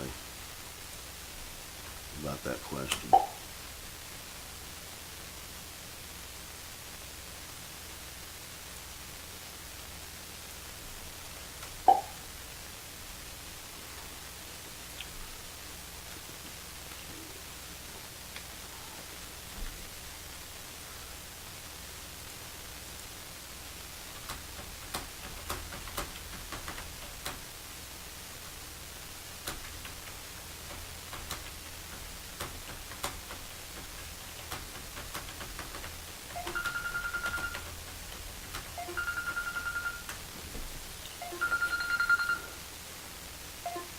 Hello.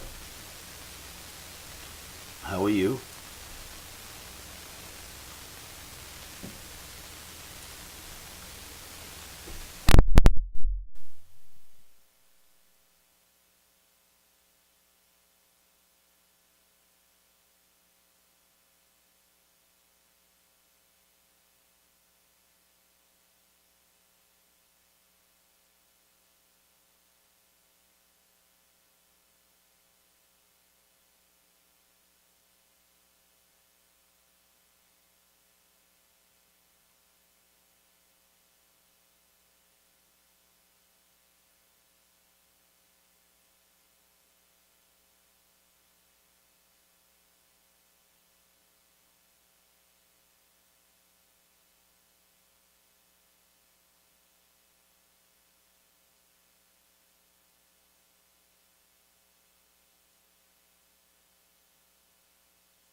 Social network right now on camera microphone. I'm going to put the microphone on and ask them this question. Maybe someone can help us. All right, so hold on a moment. I've got a dear friend on the phone, Mike King's wife, widow but wife. He had left her some stocks. Those certificates are in Mike's name, She needs to move them into her name because a particular stock he left her has exploded in value and she needs to sell it. So does anyone know how you would take a stock which is in someone's name and transfer it to your name? Does anybody know anything about that?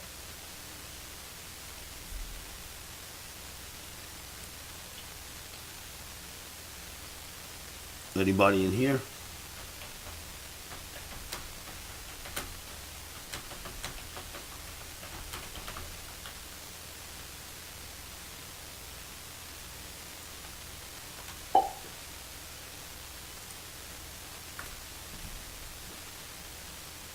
Anybody at all? You haven't heard any replies yet. Are you guys hearing the microphone, first of all? Let's make sure that's happening.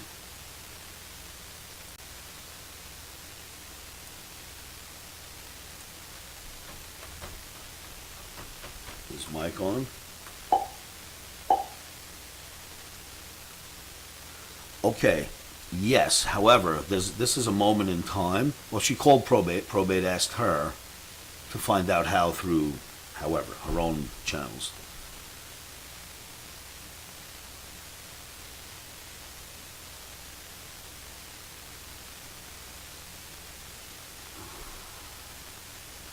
Is that somebody that you know on YouTube? Somebody just wrote a name.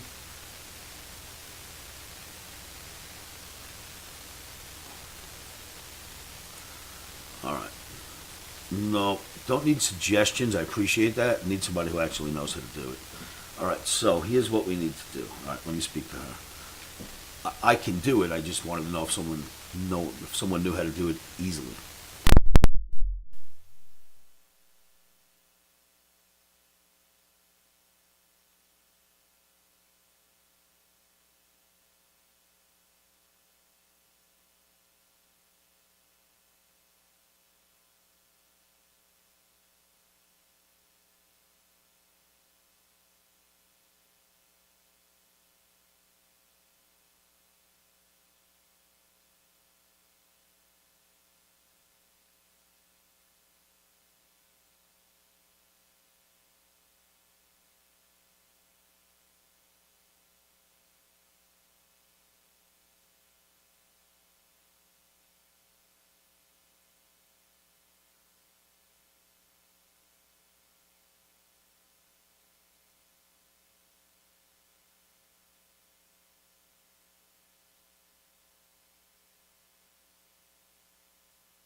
was on the telephone, and I didn't want that conversation to go out on social network. So you're saying Robert B. Skokin, huh? Let me look up that name. Skokin, that says. Let me look him up. Maybe he got something.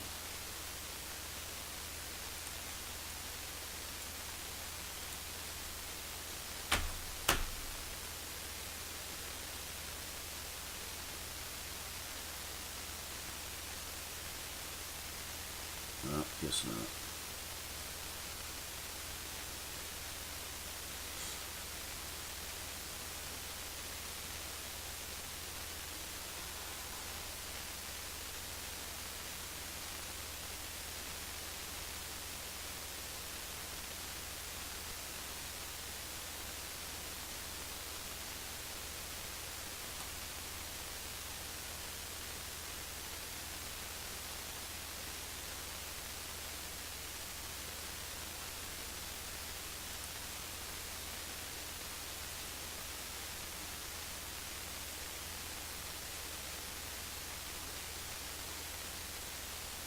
Well, here's the lawyer.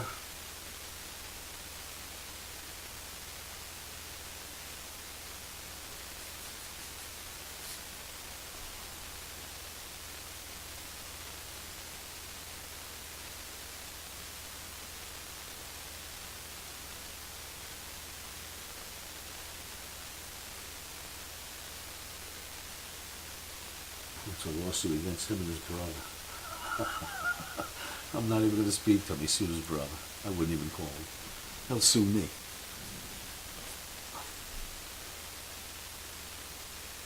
What happened to that?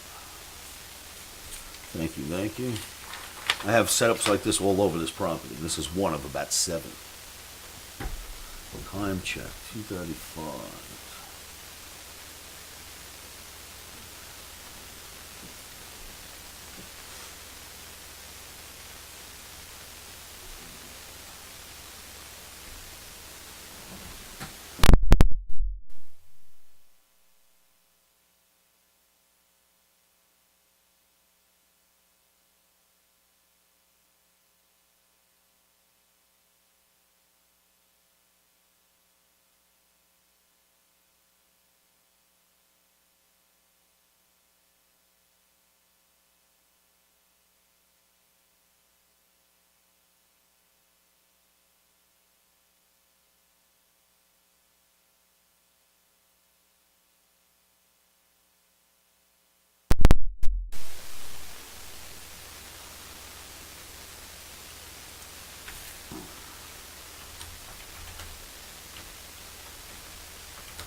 All right, a little bit quiet in the chat room today. What's going on, kids?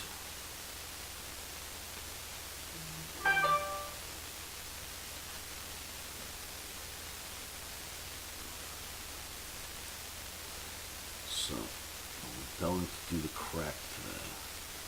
What we got to do is let Russell finally go. No crack.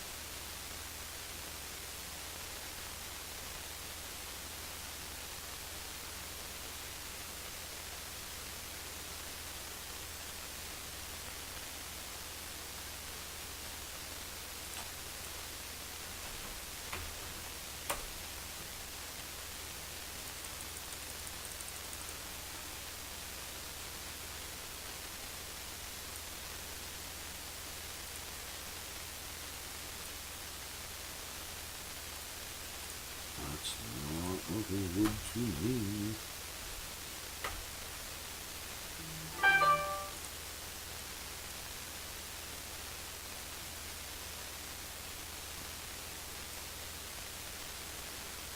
This looks like the bottom wants to fall out, doesn't it?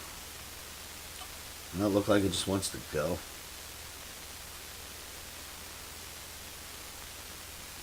Of course, anything can happen in trading, but that looks like it wants to go.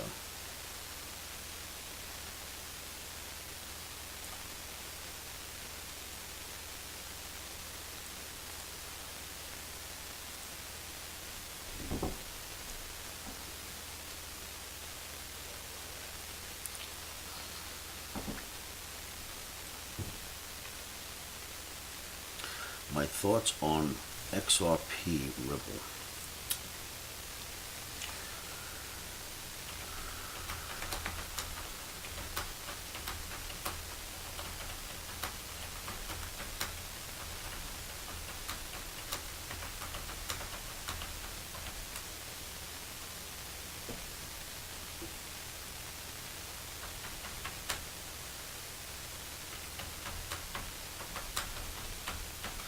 Way too much of it out there. My thoughts on Ripple, you know, when you have a zillion coins, it's really hard to get the price to go too high. As opposed to less coins, they're rarer, the price goes quicker. So there's a lot out there. It's going to take a lot to get that to go, you know. The question was, what do I think about XRP Ripple?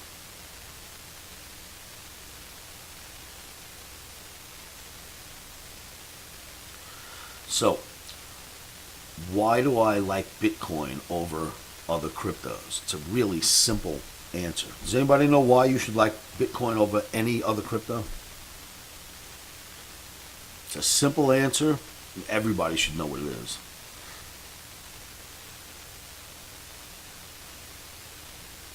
So I know there's a delay, so I won't say the answer yet. I'll wait for you guys to type.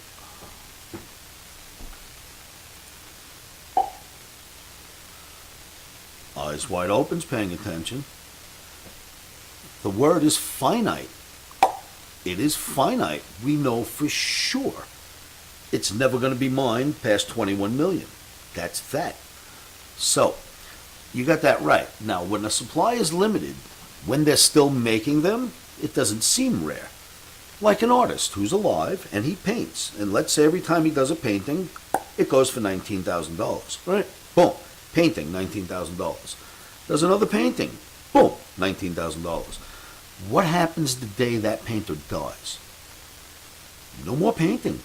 What happens to those paintings that's it, there are no more. These are the only paintings the world will ever know from that painter. What happens to them? Cedric, my pleasure. My pleasure. I enjoy doing it. What happens is when a painter dies, if he was famous to begin with, hey look, anybody selling paintings for $29,000 or $19,000 per painting while they're alive, this person's known, you know what I mean? That's, you know, not that that's expensive, but that's not $5,000. So if you're selling paintings at 20 grand each, people know who you are. Hey, Metastock.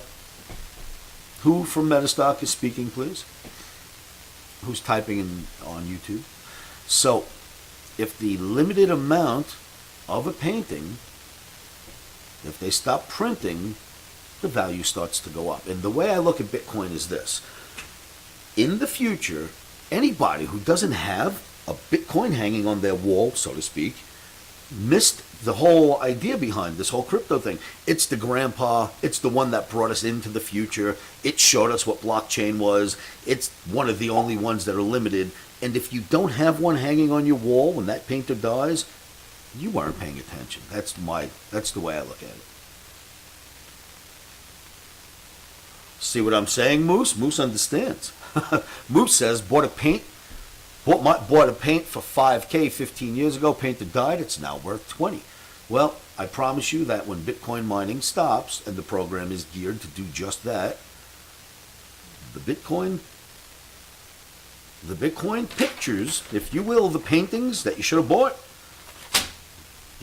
one.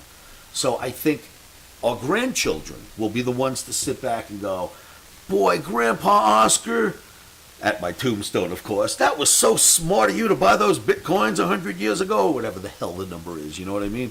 But that's what I think Bitcoin will be. If you bought them and the future comes by, you'll be one of those people who went, wow, all right, so in the beginning, it looked like, I don't know, I made a few dollars on it, I should have traded it.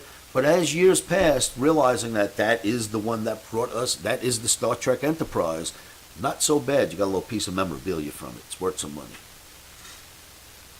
My view, anyway. So that's why I centralize if I'm going to own anything, Bitcoin, Ethereum, which is more used than any other crypto out there. Cardano, love them. They're doing fantastic things. But you know, like the VCR, the Betamax, who will be left standing when...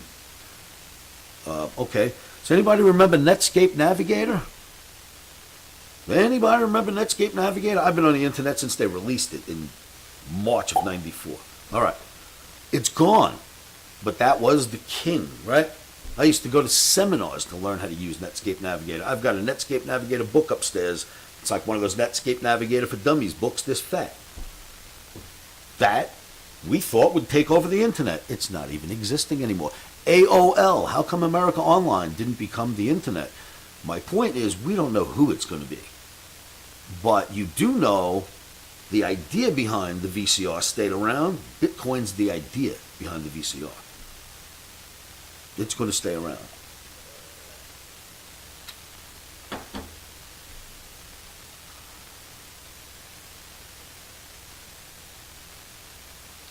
Do I remember Tomega? I lost my ass. What does that mean? A coin, Tomega? I don't think I owned any of it. Oh, Iomega. Yes, I remember Iomega. I'm sorry, that was... Let's see, it says show or hide. They're trying to make me decide. I'll show that for you. Iomega. Yes, I do. Jesus, I haven't heard that name. You're talking about, like, I don't know, 80s into the 90s, right? Iomega? Maybe into 2000, I don't know, 80s, 90s. I haven't heard anyone even say that in a while. But I have a little museum upstairs, I kid you not, and it's got a lot of the stuff that the industry went through when we transitioned from paper to the internet, well, to computers first and then the internet. And I was part of that whole thing. I mean, I was a programmer before we had a VIC-20 or a Commodore 64. Bill Gates was unheard of. There was no Apple. I had a friend of mine that used to teach me how to program when I was a kid, so I was a programming nerd before we had computers. So, you know, I was kind of into them when they came out. Oh, my God, I was all over it. So as we transitioned, I've got like the first desktop computer that you could have purchased. I've got the first laptop. I've got all kinds of stuff from the trading floor as we transitioned from doing charts on paper and getting them onto computer. So I've got some cool stuff, and I'll bet you I got some Iomega stuff up there in my museum somewhere. Hello, hello. Yes, I'm streaming at the moment, and so are you. Hi, everybody. Hey, wait. Say that again. Say it again. Hey, guys. There you I go. lived.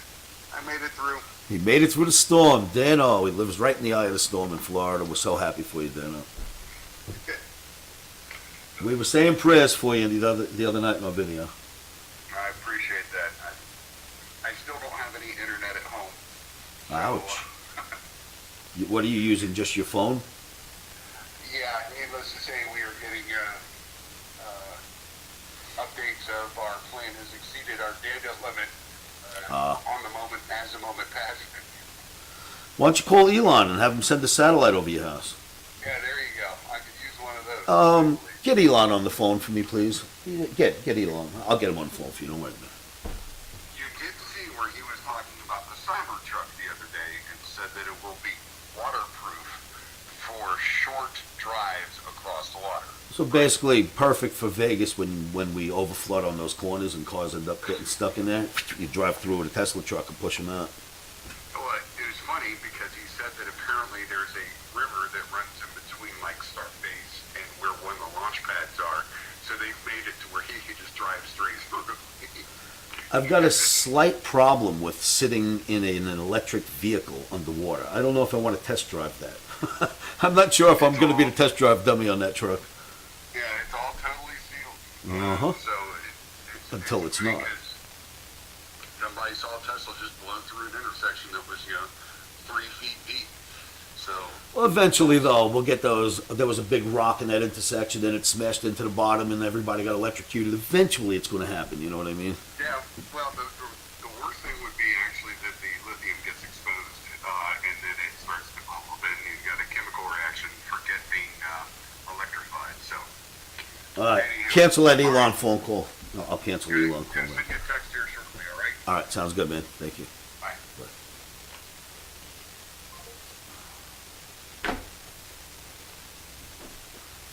I looked in the mirror twice. Neither time did he get Elon on the phone for me. I don't understand. So, you remember? Do you remember the SOS bandits? Were you a SOS bandit? Small order execution was the SOS bandits system, of course. I bet you guys didn't even know what that meant. Even you SOS traders, I bet you didn't even know what SOS stood for. I pay attention. Elon says his truck can go through water. I didn't mean you personally. I meant the SOS bandits. There was so many of them that everyone quit their job and became SOS bandits for like 2 years. So what would happen is that we used to have teenies on the stock market instead of, we changed them now to dimes. But we used to have these things teenies. It was a 16th of 1 cent. And there was so much money to be had between the close and the reopening of that little teeny. And at the end of the day, they used to take advantage of that, the SOS bandits. That's sort of what you used to do, right, XOR?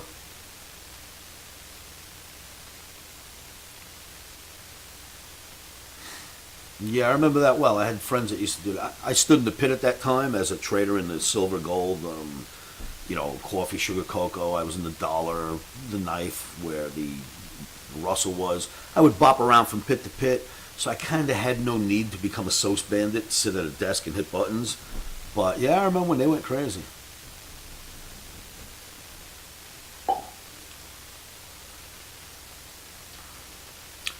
Video tutorial on dormant trading. Yes, in fact, it's crude, and it's was filmed several years ago. But I've got 2 of them that I'll have Dano give to you, and basically it shows you how to set up your dormant the way I've set up my own. If you just follow the simple steps, you'll have it set up basically the way I have it set up. And then if you need trouble once you've practiced a little on your simulator, wait until you've practiced a little so you're not asking me simple questions, and then I'll help you with it, okay? If you want to do something like that, Andy. But Dano, if Dano can hear us, he knows where those links are to supply those videos. Let me type it in the room for us.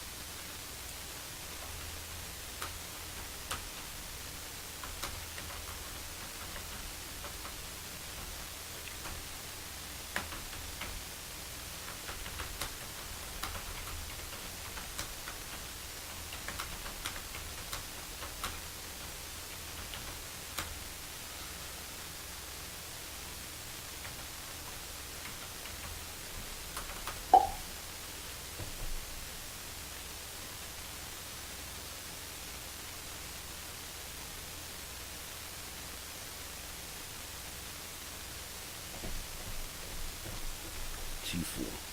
The T4 setup.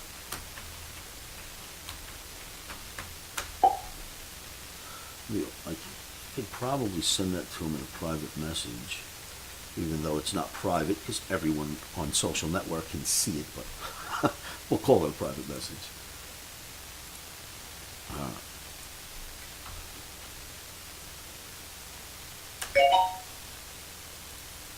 T4 setup.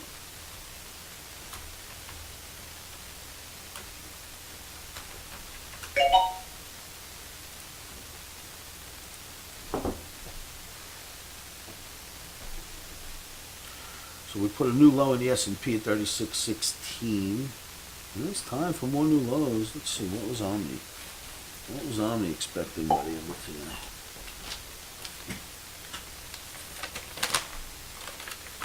What's this today? Today's the 30th. It says 3,600 to 3,598 should be seen. Alright, let's see if we get there. We almost got there already. Hello, hello. What's going on, brother? Welcome back.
Yeah, it was a nice little dip down to 16, huh? I don't know if that's enough, though. I mean, it looks to me like one of those days that they'll just run it down into the close. What's going on, Miss Lisa? Just like to check on it. I'm just doing my thing. I didn't know if you were streaming or not. I am. This would be YouTube. Okay.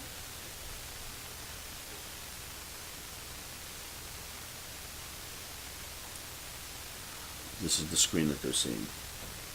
It was that yesterday, but I don't know. Today it's presenting on the right side. I tried changing it back to the left with every setting. Wouldn't change, so I just showed a right screen So instead. what are they saying? Whatever you see. So if you Oh. were on YouTube right now, you would see this. Gotcha. So here it looks like that. Or, of course, you could full screen it. And it would look like... Uh-oh. Like that. That might look like blank. How's the market? Down, down, down. Good for us, but not always good when they go down for everyone else. So yeah, markets have been getting a little bit hit today. All week, sort of. Anything going on? So, about an hour or two left.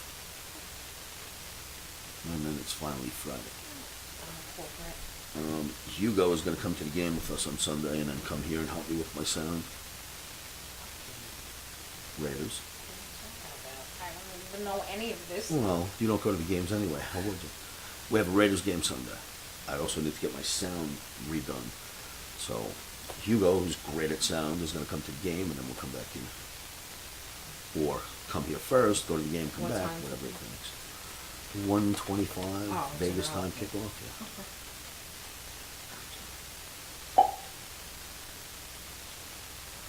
I'm waiting. We're waiting for Dano.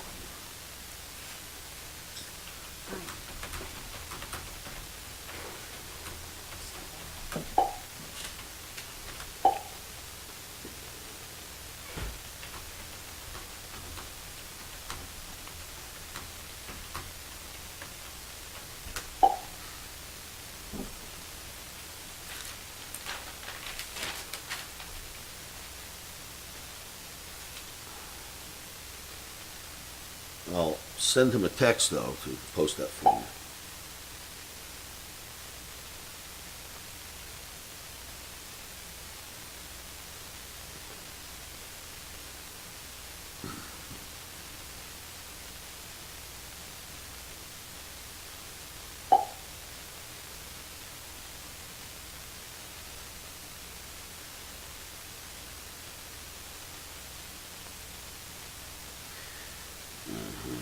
Video links. Oh no, they were on YouTube. I can't promise you 100% they'll still exist anymore. They were on YouTube.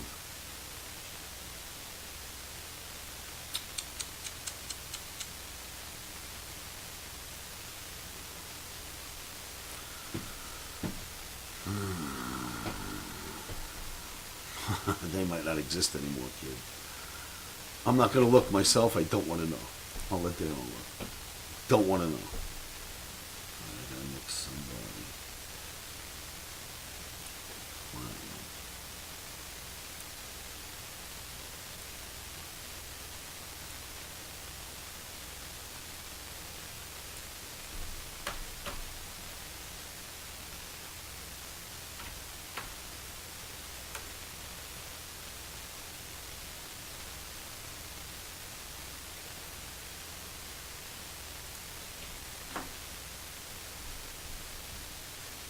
I will tell you this, I wouldn't buy with your money, Skylar. Even if it goes up, I wouldn't be a buyer.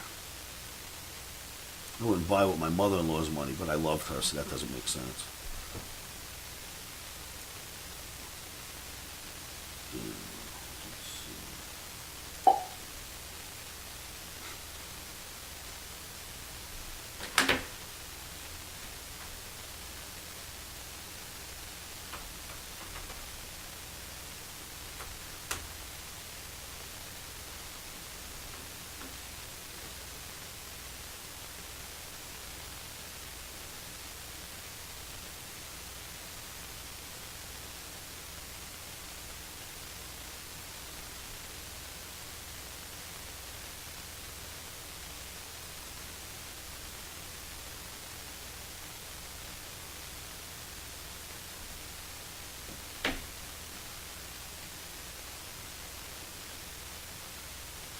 Dano, you have to answer that text, buddy.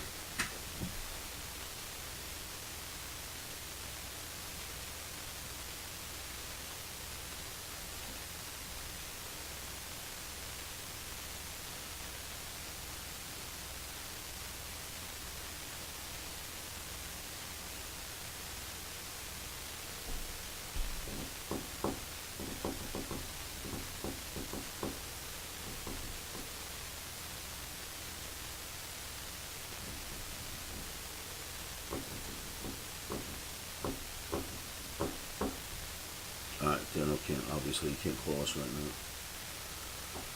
He will when he can.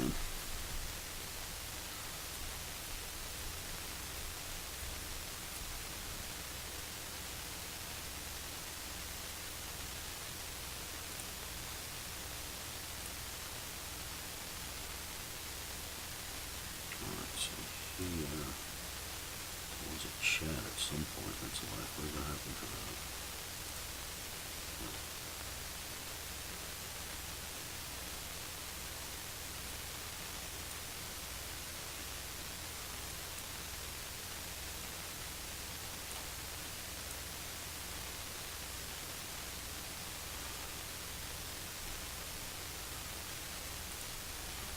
Let's see if we're cracking that same yes chart we looked at earlier. Was it 20? Yeah,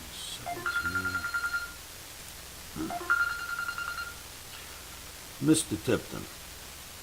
What's up, buddy? Hey, no worries. Couple of things real quick.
You know, it's an interesting thing. There are days the phone won't ring all day. Today I decided to stream. I've been working this phone. Look, I've been working this phone all day. Hello. How can I help you?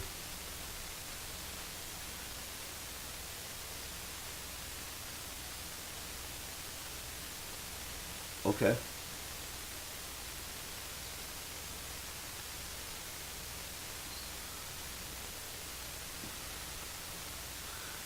Did you tell him that this is based on the price moving right now? Did you make that clear to him? He probably doesn't make, he probably didn't. If you make that clear to him, he'll understand that it's a matter of movement and that he should see you today.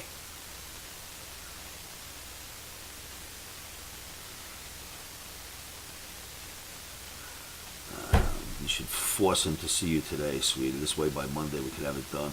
All right, I mean, because believe it or not, if it's something that could happen electronically, you could have it done and be out of the trade by 5 o'clock today. But if he won't see you today, then I guess you got to wait for tomorrow. But me, I would force him. I'd say, no, we got to do this today. I want to take my profits today.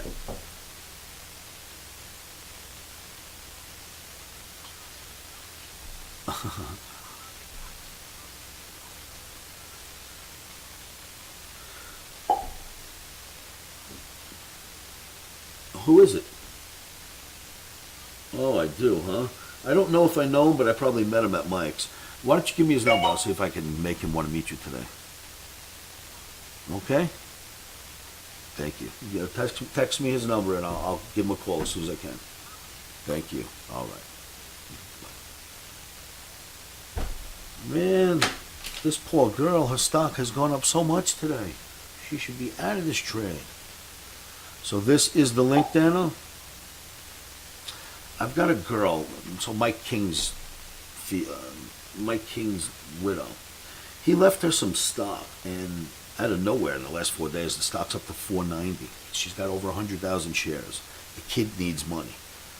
The shares are in his name, need to be in her name so she can sell them. And right now, she's kind of, very quiet about it and on the phone, and she needs to be, I need to get this done today type attitude, So I want to see if I can help her out. No, yes, but that doesn't mean she can't sell the stock and it sits in the estate. Someone has to sell the stock. You can't let this much money. It was worth $48,000 4 days ago. It's worth $450 right now. It needs to be sold. Nobody should interfere with trades like that. And the kid needs money. Husband's gone.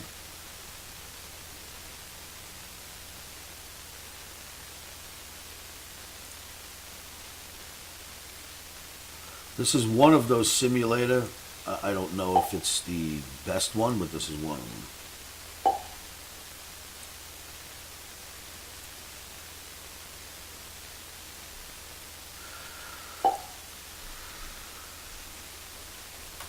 All right, so let's see.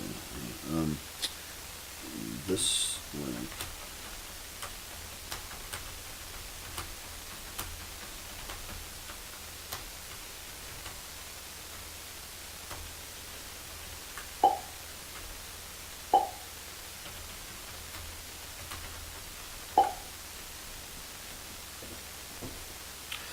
Hey Hans, how you been? Why are we looking at this? Why is this on my screen? Oh, I know why. I'm not looking at this.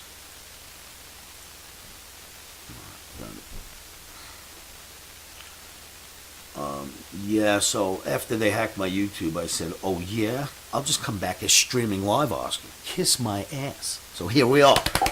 You know what I mean? He ain't stopping me.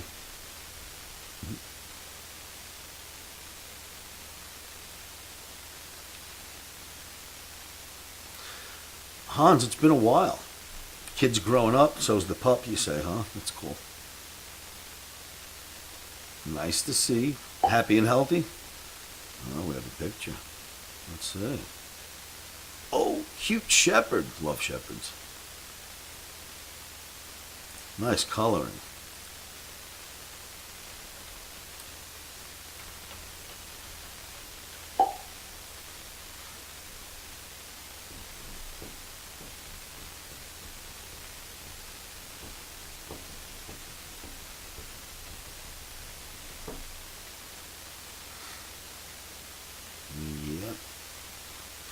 It's Friday, kids. We're off the hook. We don't have to do this again tonight. Dano, how about pulling off this month and this last week, huh? I told you. You don't count the month out till it comes to an end. Omni just destroyed it this week, even though it looked a little shaky on Tuesday or Wednesday.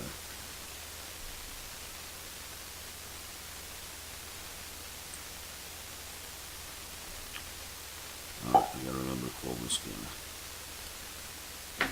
Oh, wait till you see the trades. You're gonna fall over. Now, I'm sure there were people that lost money this week. I could have been one of them, taking the trades backwards, whatever happens to people, but the Omni put out great trades this week.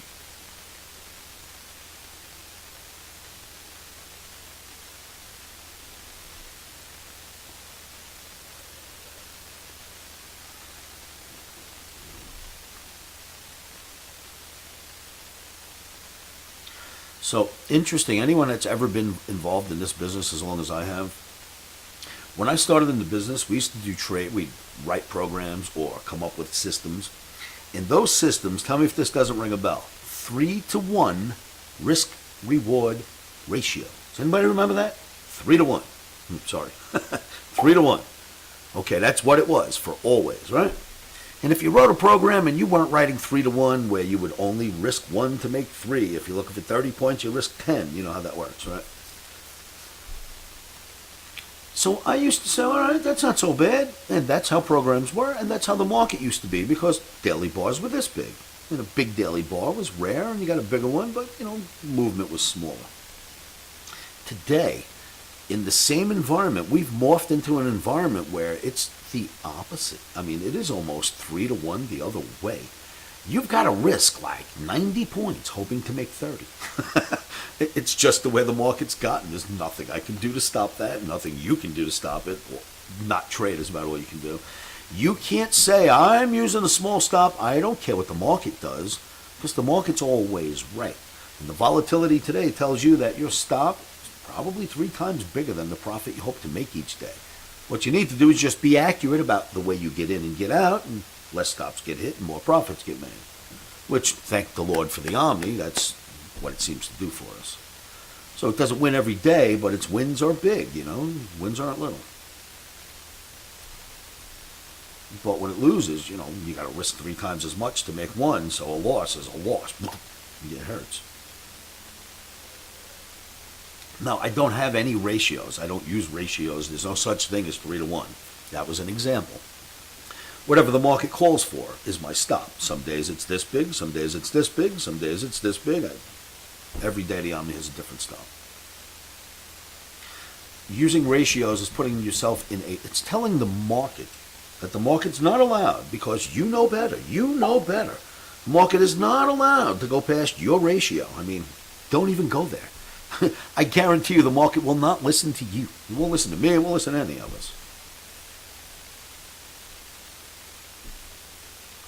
So, you have to just listen to the market. The market expands in volatility. Your stops expand. The market comes down in volatility. Your stops come in a little bit.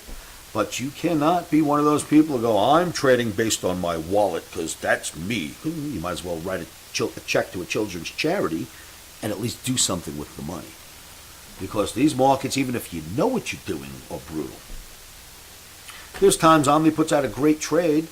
I do a couple of lots. Omni puts out another trade. I do more than I should. I lose so much on that one trade, it takes me a month to get back. Again, winning.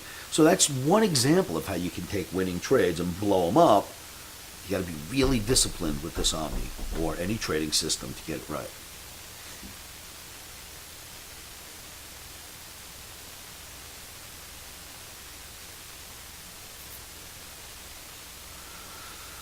So, I kid you not.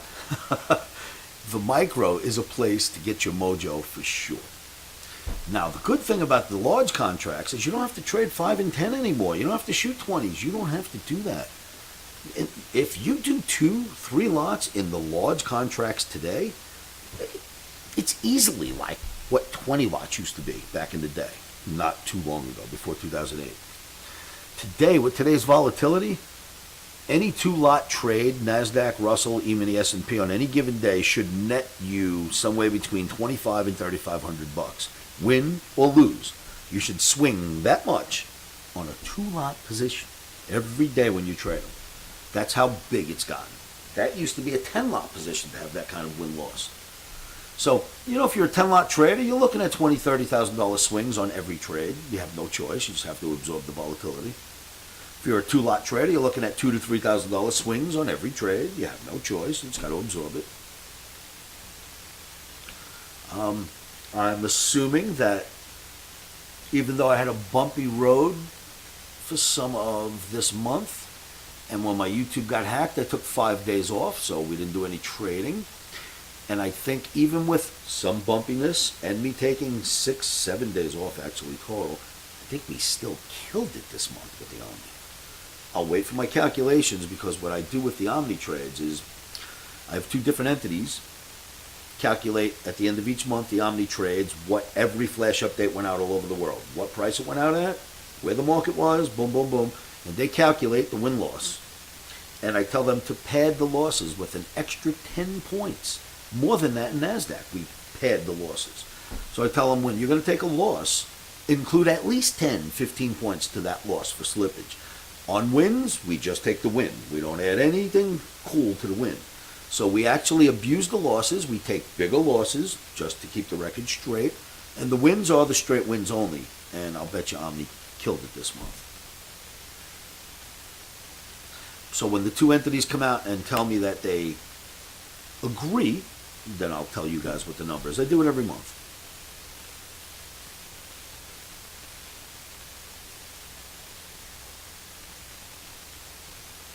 I don't trade anybody's account on point. I haven't. Man, I won't do that for anyone ever again. And here's why. So I don't know how your fills are. I don't know what you guys do for your fills. I used to trade for people, and I can show you my track record. I'm up 1,500%, 1,200% each year, that much. And one night I'm trading in the market, and I get a phone call from somebody, and it's one of the traders that has money with me, and he wants to do some Japanese yen trade and interfere with my trading, and I tell him, no, you gave me your money, I'm supposed to trade. So I trade your account. Well, you've got to put this yen trade on for me. I said, well, that's going to mess with my track record. I realize it's your money, but my track record. Anyway, I put the yen trade on for him. It's called the yen yoke trade. It goes against him 17,000, 20,000, 25,000, 30,000. It's against him. I'm like, what the hell? I flip him out of his position without him knowing, and I double up the other way. So I reverse him. And I make back his 30,000. I make back 32,500. He's literally up 2,500 on his stupid $30,000 drop. And I get him out. Market goes even higher. And he calls me the next morning. And he says, Oscar, I understand you took me out of my trade, you reversed, and you made all the money back. But you could have made more if you just would have stayed in. Why did you get out? And I went, what did you just say to me? I took it upon myself. If this trade that I put on in your account would have went wrong, I would have had to eat it. I gave it to you to get you out of trouble, and you called to bitch at me. I said, here's what I'm going to tell you. This is the last thing you're ever going to hear from me again. And I slammed the phone down on him. And from that moment, I called everyone with money with me, and I said, you can have your money back. Thank you for doing business. You're gone. So, how did that happen? Well, I sat there thinking to myself, I've got someone on the phone bitching at me right now. And here's what he's not thinking. If I make him $100,000 this year, I get $20,000. Out of the $20,000, I pay clerical, I pay taxes, I pay the rent, the bills, you name it. There is no money to be made there. He gets 80. And he's bitching to me on the phone. I went, here's what's going to happen from now on. I told everybody, I'll make $100,000 for me. I'll pay 20 to the IRS. And everybody, and I'll keep the 80, and you guys can kiss my ass. And I swear I never traded for anybody again.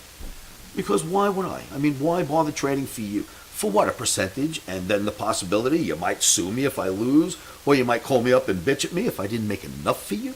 Kiss my butt. So I don't trade for nobody. I send you the signals. What you do with them, entirely up to you. I run the trades for you, so I tell you when to get in, when to get out. I send you more flash updates. We've now hit profit objectives. Take your profit. But I will not trade for anybody. Kiss my butt, you damn complainers.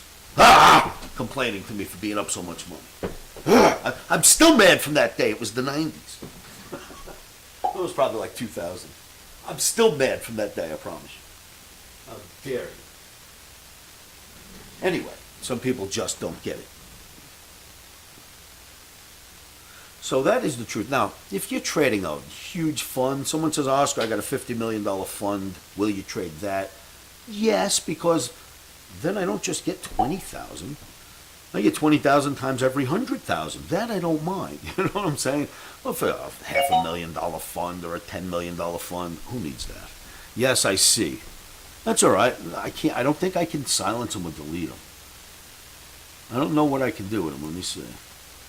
Oh, I can. Done. Hide user. Hidden. Dano, do not send me instant messages. Can you hear me? Tell me if you can hear me, Dano. Don't send instant messages. They are live streaming. Call me or text me. Don't forget, we're live streaming. No, it's always. That's what we're going to do from now on. Don't send me those IMs. You're going to get us in trouble. What I plan on doing is when I put my chat room on, I will be live streaming. That was the whole plan after they hacked me, to say I'm coming back a lot stronger and a lot better. So this is what we're going to do, kid. When my camera's on, we're live streaming. What happened? Oh, it's 3:30.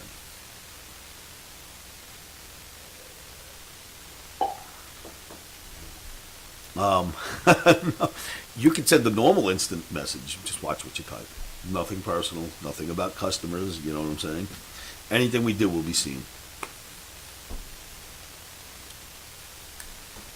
But I like being transparent, so I got no problem with that. So I think I can hide all these freaks that are writing, that, you know, when the bots come in, I think I got them hidden.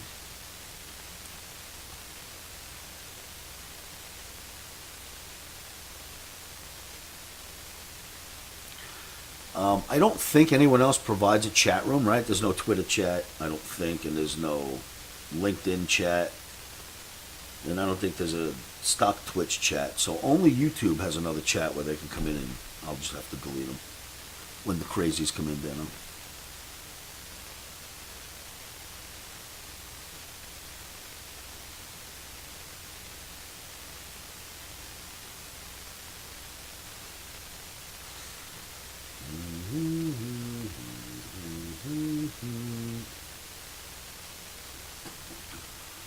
$332. All right.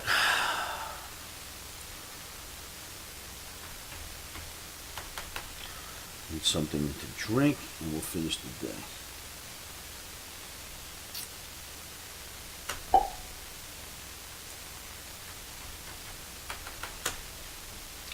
I will be back in just a moment, children. I just need a quick, a walk. I need something. I want to get my eyes off the quotes for a moment. Yeah, I saw. It went from 13.5 to 25, like that, 27. So I think they're going to seek and destroy down there still. How close is 35.80 to the 200 on a weekly? Let's find out. ES, right? Obviously. On the weekly, ES, 200.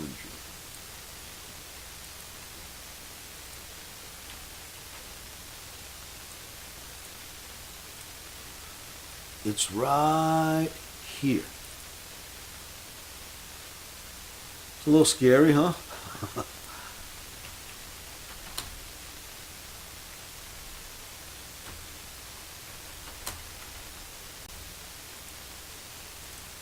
A little on the scary side there, kids.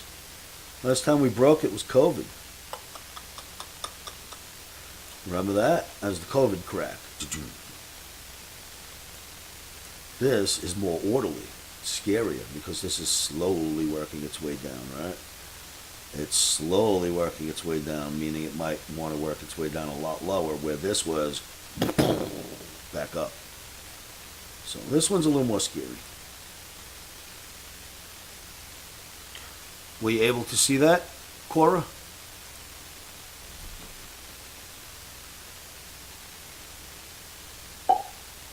Oh, because on YouTube you would have seen it. How would I show it to you in the chat room? Hold on a moment. So I'll bring it back up. I gotta take a picture of it for you, don't I? I'm still learning this. So I'll bring it back up and I'll take a picture of it for you. And then I'll show it to you in the chat room. Alright, so what do we need to do? Another program. I'm gonna text me.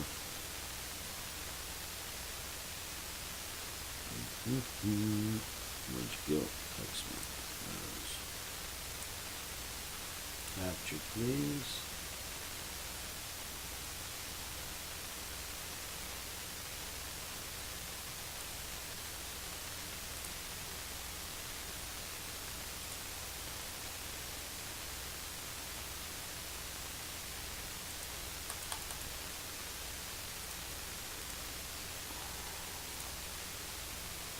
Alright, let's see what this does for you.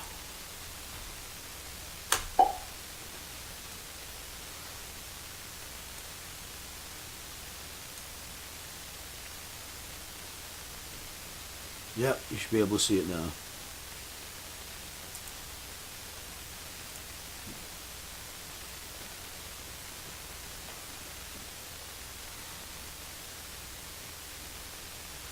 So that's the weekly and the 200.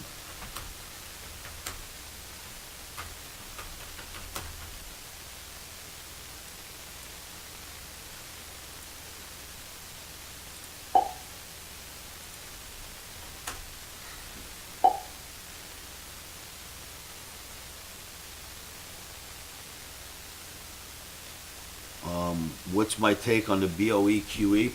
So, on point, can you hear me? I know we have a little delay, but if you can hear me, let me know. Somebody on YouTube on point. Actually, he used to be in my trading room.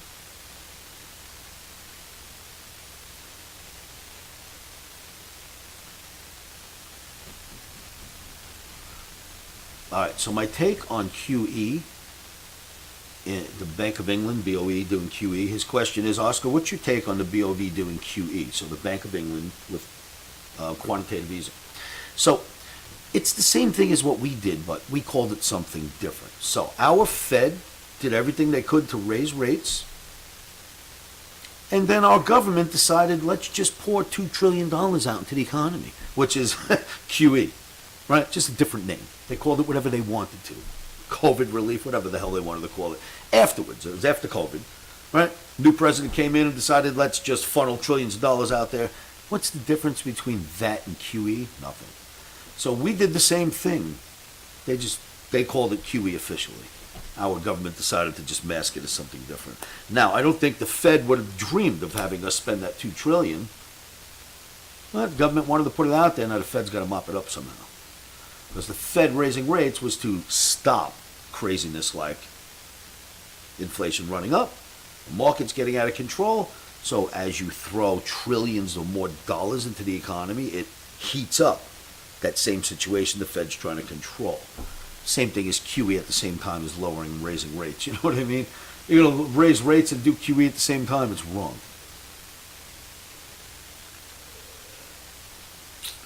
You can't do both. It doesn't make any sense.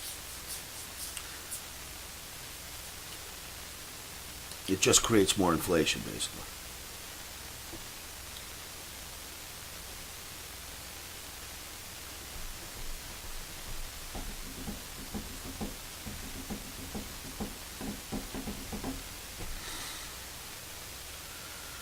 All right, we're getting closer to the last OMNI target, 600.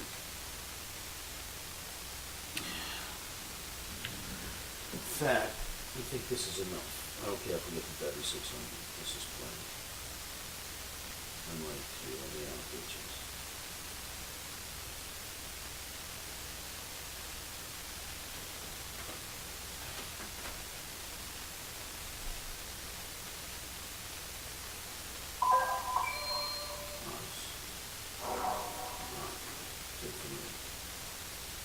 care where it goes. That was enough.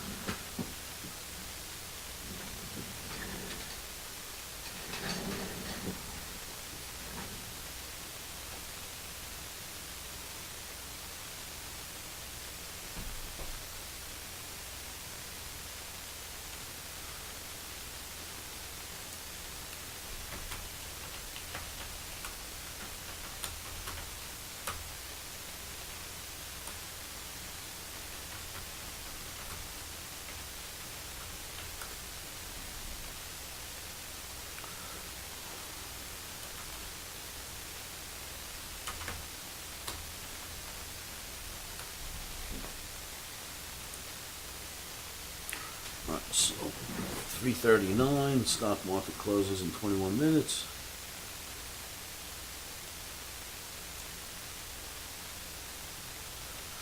You know, Dano, if we could figure out how to make YouTube make a sound, it doesn't make any noise. I will never know when people are typing to me there. I can't keep all of this on my screen and see markets. I don't think there's a way, right? Create a poll. Show your support for Oscar by donating. Add mention. Yep, none of that's going to help us.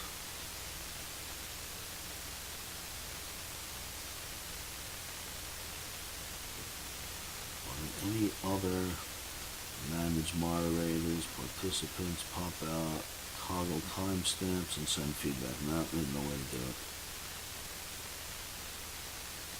I know you can pop out. I have it popped out. Oh, wait, hold on. I'm hearing echo. Why?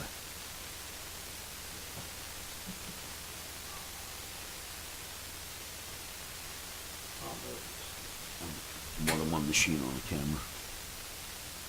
I've got it popped out. I wish it would make noise.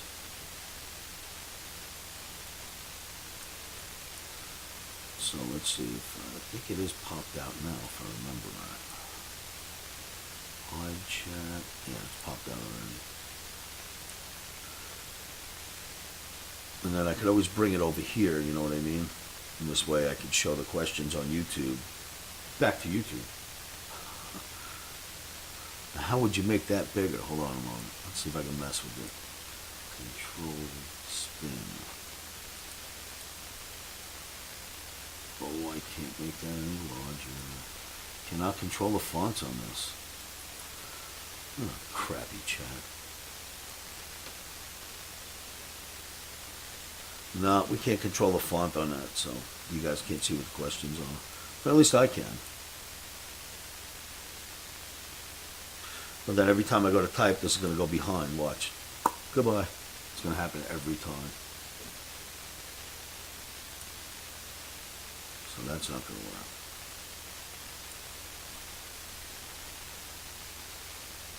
No, the Control Plus doesn't do it either. I'll try, but... Oh. Alright, so usually I do Control and I spin my mouse wheel, but Control Plus actually works, because the mouse wheel didn't. Well, that's different. Let's try it again. Control Plus, make it a little bigger.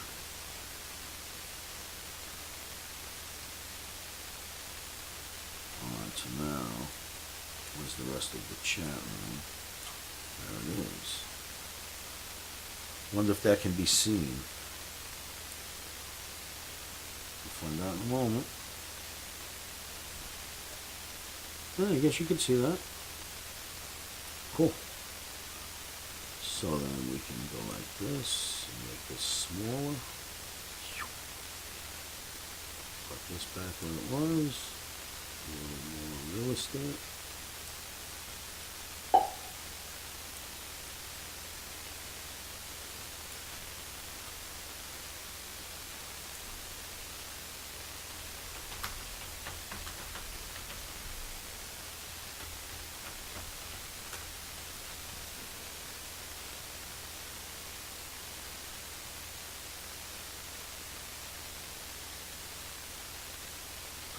You know, Cardinal, I've heard about it and read about it, but I didn't hear anybody from JP Morgan say a word about it. So, and of course, you wouldn't expect them to, but I didn't hear that officially, but I did hear about it. Right, of course, you wouldn't expect them to, right? But that was rumor. I sure did hear about it.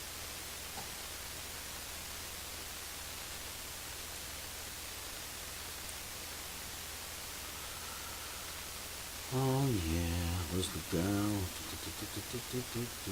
Trinity down 142, Dow down 345. Down.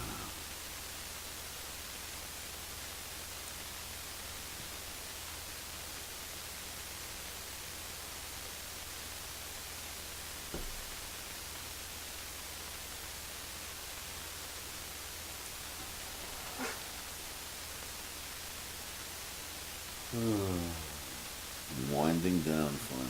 Friday afternoon. Whew. What a week.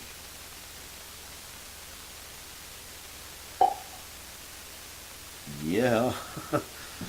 And I was getting yelled at in the middle of this week, and I kept telling people, hey man, just sit tight, you know. I can't control the markets. I can only control how we behave. Turned out to be okay at the end of the week. But I will admit, took me years to learn that for myself. Down on the trading floor, you start off Monday, Tuesday, Wednesday, you lost more money on Monday, Tuesday, Wednesday than you made last week, and you're like, oh no. And people would always go, Oscar, don't you worry, the way things turn around, see where you are by Friday. And it would happen more weeks than not. By Friday, everything was made back plus more. Yeah, you know, so now I've learned I just win, lose, I don't even look up until the end of the week, the end of the month, the end of the year. Well, you got to get used to that. So if you don't overtrade, how could there ever be a knot in your stomach? What's the difference if you win or lose if you don't overtrade? It's never going to be all that much money. The idea is to not overtrade. When you overtrade, that's when it bothers your stomach, it bothers your head, you fight with your family, you can't sleep at night. If you can't sleep at night, reduce your position sizes by 1 or 2 contracts. Go down to 1. If you can't sleep at night trading 1, go to the micros. Now, if you can't sleep in a micro trade, you know, I mean, no way I can help you past that. With micro trade, it doesn't matter what happens for the day. You're not going to win or lose more than a couple $100. If the world comes to an end financially, you'll make $1,200. So, you know, if you're afraid of the micros, then you got to hang this up, kids. I go down to the micros every now and then, and I shake my head and go, why do I bother doing this? I look over to my left and go, all right, I'm up 40 points in the S&P. And I realize that, I don't know, it's a couple $100. I'm like, oh shit, why would I be in this? But it is a great place to get your mojo.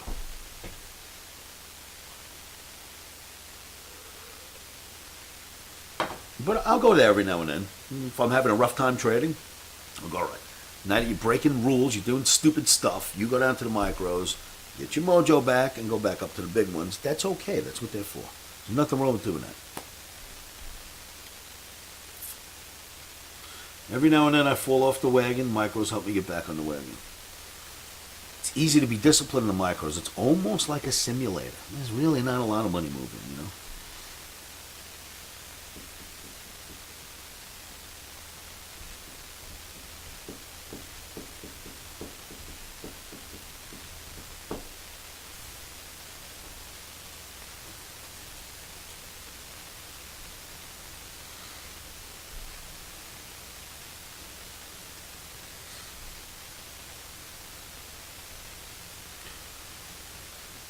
All right, so what else do we got going on? I lost the YouTube chat. Where'd that go?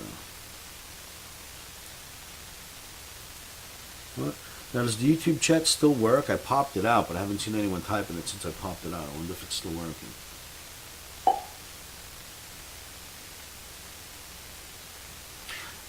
You still got skin in the game, right? Which is fun. You get to make a few bucks too, and you don't have to worry about having to go to the bank and ask for a loan to pay for your life. You know what I mean? So yeah, nothing wrong with that, Observer. You get your mojo down there. It's good for you. It's a good place to be. Because it really is major league.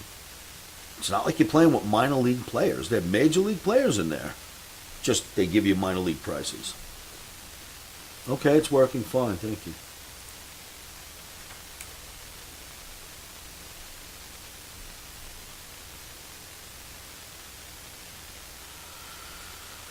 Oh, yeah. 12 more minutes. Just 12.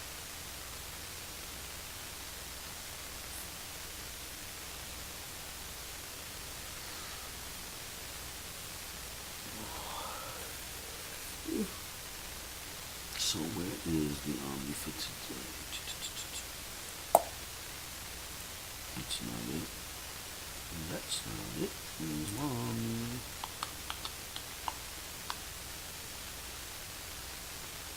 This is it. For any... God, I hate when I move windows. You see what just happened? Everything has to be brought back up now. Everything. Come on. You make my life so difficult for. If I move a window too fast, I lose everything. Bring it all back. Where was YouTube? That was here. The YouTube chat was back there. Can't get to it anymore. It's done.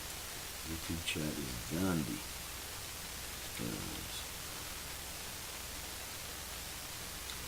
Wow, new lows being made, kids, as expected. Alright, I think everything's back to normal.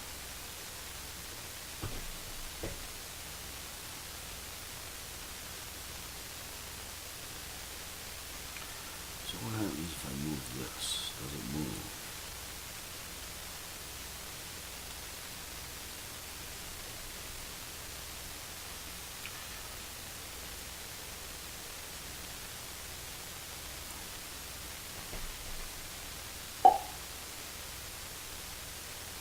Good for you, Cardinal. So anyway, what I was doing was, for people who are not Omniacs, that one won't help. Let's go to this one. I'll show you what we do here.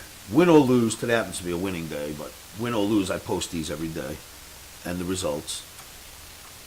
So generally you come to the Omni page, Daily Omni, and you see what I want to do. So basically it shows you my latest video. Underneath that, it'll say the Omni has flipped back to red, green, whatever it wants to do, buy or sell. On the other side are the flash updates. So it starts out telling you flash update number 1. It stamps the time, the price of the market we're in. Sell short at 17.17 to 19 if seen. There's a caveat shorting level right here at 16.99 should you choose to start entering here. A place to put your stop. Next flash update that comes out says we're at 1673.90. If you got in at 99, take your profits at market. Nice trade. Third flash says Russell is trading at 1712.40. You can take the original sale at 1717 and do it again. So we're going to take the trade for a second time. Next flash that comes out says if taking Russell for a second trade, you could go up to market on your sell short orders, right? You may go to market. Last price is 1714.90. Then the next flash that comes out says last price is 1700. You have a profit target at 98, 1698. We just sold them at 1714.90 or 71. If you take profits here at 98, cancel your stop. Next one comes out, bingo. We just hit near 70, take your profits. That was it. Then we did an S&P trade. And the S&P, same sort of thing. On the left side, it'll tell you what I want to do. The arrow indicates what I expect. Below it is a chart to show you why I would expect that arrow and this movement. And then I start going through flash updates. First one was my video just came out. Next flash update is flash update number 2. Last price in S&P is 78. We're not going to go short until 39.17. It's 36.78. However, there's a caveat shorting level at 36.81, which worked really well. Next thing that says is if you took the caveat short at 81, it's trading at 62. Your target is 57, followed by 35, and then 3,600 even. Next thing that happens is we have cracked all the way down to target at 57. If you don't take 57s, we went all the way down to 36.26. Take your profits at market, cancel your stops. Bingo. Good trades for the day. That's how you read them on the Omni page. Now, there's bad trades that line up there too. You know, whatever we do for the day is there. Good, bad, or indifferent, nothing gets hidden. And the beauty of it is I am sending these flash updates out to people all over the world. You cannot retract one. You cannot retract an email. You cannot retract when you send out all over the world, right? There is no taking it back and changing it. So this is as real as it gets. What you get is the absolute truth. Win, lose, or draw. No trickery here. I am as transparent as you see me in front of the camera. It's one of the good things that we have here, and everybody knows that. We don't lie. There is no trickery. It is right out in the open in front of all of us, and we either win or we lose, and that's that, you know. But they can count on this. You can trust me. My integrity is unbreakable. All my Omniacs know that. But you know what it is breakable? The S&P. It is cracking right now. Let's go back to that chart we keep looking at. 17, I think it was. It's getting worse by the minute. Remember I showed you this earlier, and I drew this little circle and said, doesn't this look like it wants to crack? Well, there it goes. It's cracking. And now if we draw the bottom of the flag. So now, if this continues, we'll just have to drop the flag lower, right, to here. And go like this and make sure that it doesn't get out of that flag. If it does, then we'll call it something else. And for now, the flag's here. If we get through that line, you drag it to the bottom, and then that's it. That's as extreme as that flag's going to get. But it sure is breaking.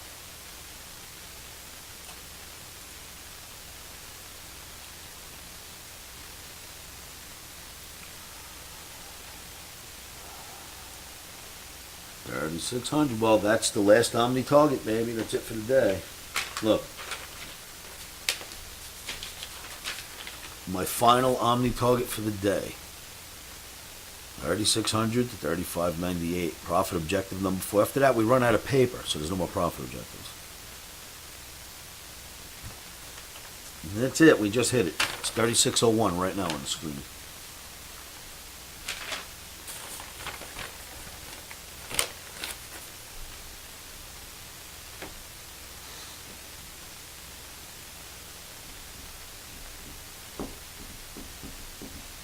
The only one that didn't crack today was the Russell. Russell didn't crack today. Not yet anyway. I mean, there's not much time, but it's only down 10. So Russell's down 10, the stock market's down 486, S&P down 54, Russell down 10. Not right, kids. Something's not right there. One of these things is not like the other. One of these markets just doesn't belong. So Russell's got some downward movement to make. Monday, Sunday, whenever.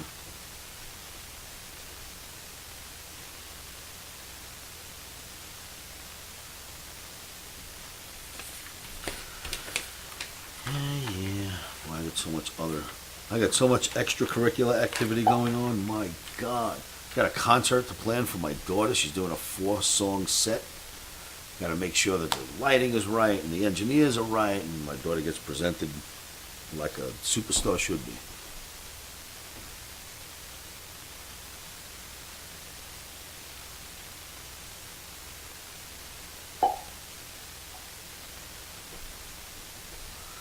No boy.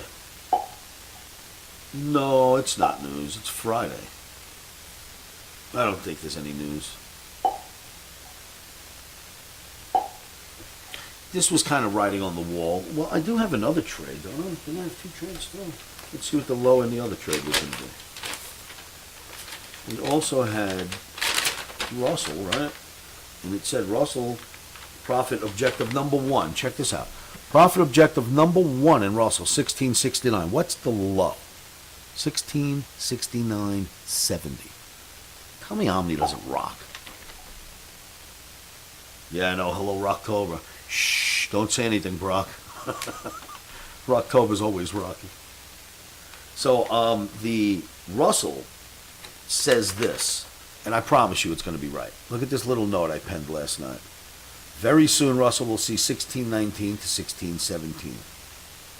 Very soon. I think you'll see that Sunday, Monday. Usually when I pen stuff like that, I've done enough homework, it comes out okay. Nothing goes straight down, but that's what we're expecting. All right, enough with that homework. It did its job. Thank you very much, Omni. This is the entire week's homework. So every day I put my trades on a piece of paper before we do them. So these are my trades for the week.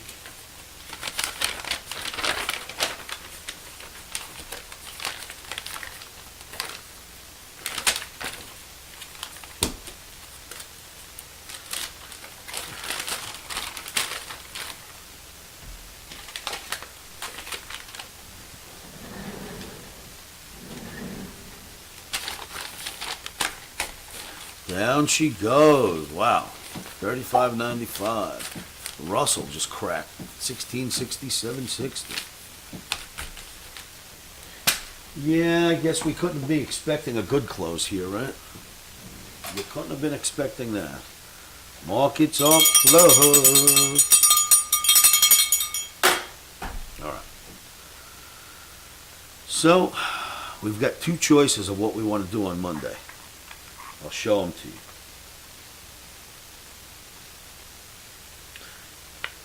We're either going to buy or we're going to sell. Those are our two choices on Monday, kids. I hope you're with me on that. I hope I didn't lose you on that now. I know that was complicated. So what I normally do is I take the coin, I flip it.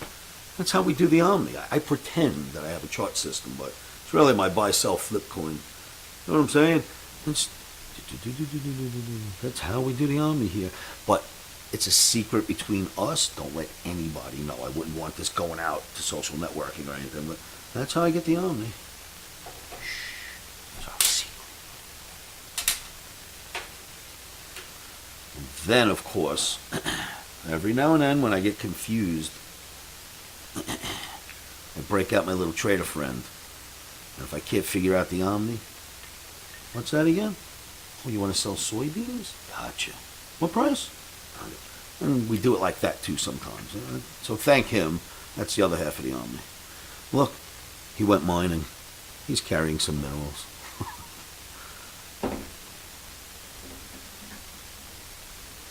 You said you wanted to live with Oscar, right? This is it. So the third Omni is 3 parts, by the way. The third part is, of course, the money tree. You got to have a money tree and the little man, and of course, you have to be able to flip the coin. And between the 3 of those, I teach that at my Omni camps, and it only takes me 5 nights, 4 days here in Vegas to teach you that system. So, but you'll be really good at flipping coins if you come out to Omni camp. My promise to you.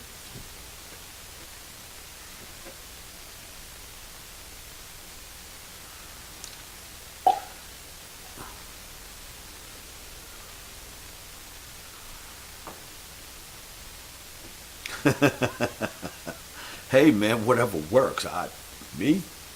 Whatever works. I don't have any. I've got 0 superstitions on anything at all whatsoever. So it doesn't matter what computer you sit me at in front of. I don't care what's around me. I don't care about numbers. 13 doesn't scare me. Number 9 doesn't freak me out either. I'll walk in lions' mouths. I don't care. You know what I mean? I believe in no superstitions. So I'm blessed there. Nothing. So there's this thing about turn around Tuesday, give it back Friday, blah, blah, blah, blah, blah. I don't listen to any of that crap. Gets in your head. Sometimes you enact without realizing it. You give it back on Tuesday or turn around Friday, however people decide to call those days during the week. Give it back Friday is sort of, you got to be careful there if you get that one in your head, because some people get caught in that rut week after week, and somehow they shoot themselves on the foot almost every Friday because they're in a game called Give It Back Friday. And instead of A, not trading on Fridays, or B, get it out of their heads, they still do it every Friday. So there are people that get caught up in these superstitions. Me, I don't believe in anything. I have no superstitions at all whatsoever. All right, so I try not to go under a ladder. Not that I think it's going to be bad luck. Do you know why you're not supposed to go under a ladder? Because some knucklehead can drop a tool on your head. You know what I mean? Can of paint can land on you. It's not going to give you bad luck. But, so anyway, I don't believe in any of that stuff. I am free to trade from anywhere and do anything. I don't care.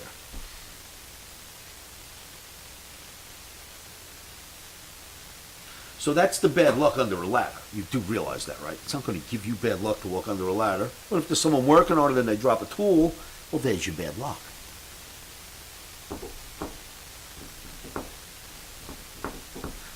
Uh-oh, we lost our chat again. There's the YouTube chat. There it is.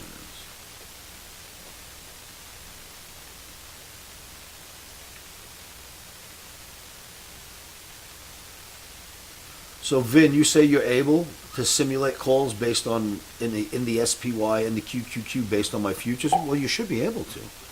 I mean, that makes perfect sense. So I'm glad that's what you're using them for.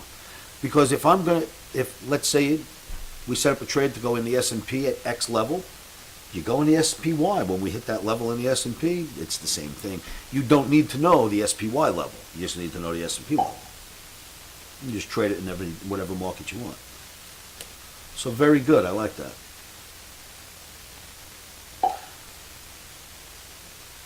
So are you actually Street Jeans? Are you the attorney, Robert B. Scogan? Is that actually you?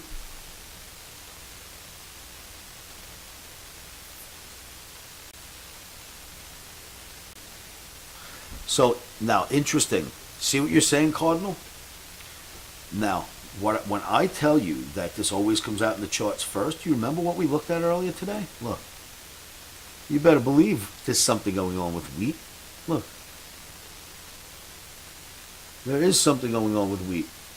It got above the 200 ball moving average, and it's about to challenge what people will consider a double top. So that's fundamentals coming out in the charts first. You got to love that, right? It's always that way. Fundamentals always come out in the charts first. He's saying the Brazilian election Sunday, it's hotly contested, far right versus far left. The EWZ is worth paying attention to. Yeah, the chart already showed that to us. It's very cool the way that works out. Let's see the way it comes together. Usually the chart tells you there's news coming out. I've done many videos where I've said in my video, I can't tell you what the news will be nor where it's going to come from, but I promise you this, these charts tell us news is coming out big, and then news comes out. But you can't tell what the news will be, but you know something's going to happen. All right, it's 4:07. I've been doing this all week, every day, every night. I need to stop. I need to start my weekend. In fact, I got so much. This is my list of extracurricular activity, but it doesn't end there. There's this too. All of this has to happen this weekend for me. So I got some stuff going on, kids. This is to present my daughter properly when she does her little concert on October 7th, which I'm hoping some of you Omniacs come into town and show up for. I take good care of you. You will owe this to me. You got to come in town and see my daughter play.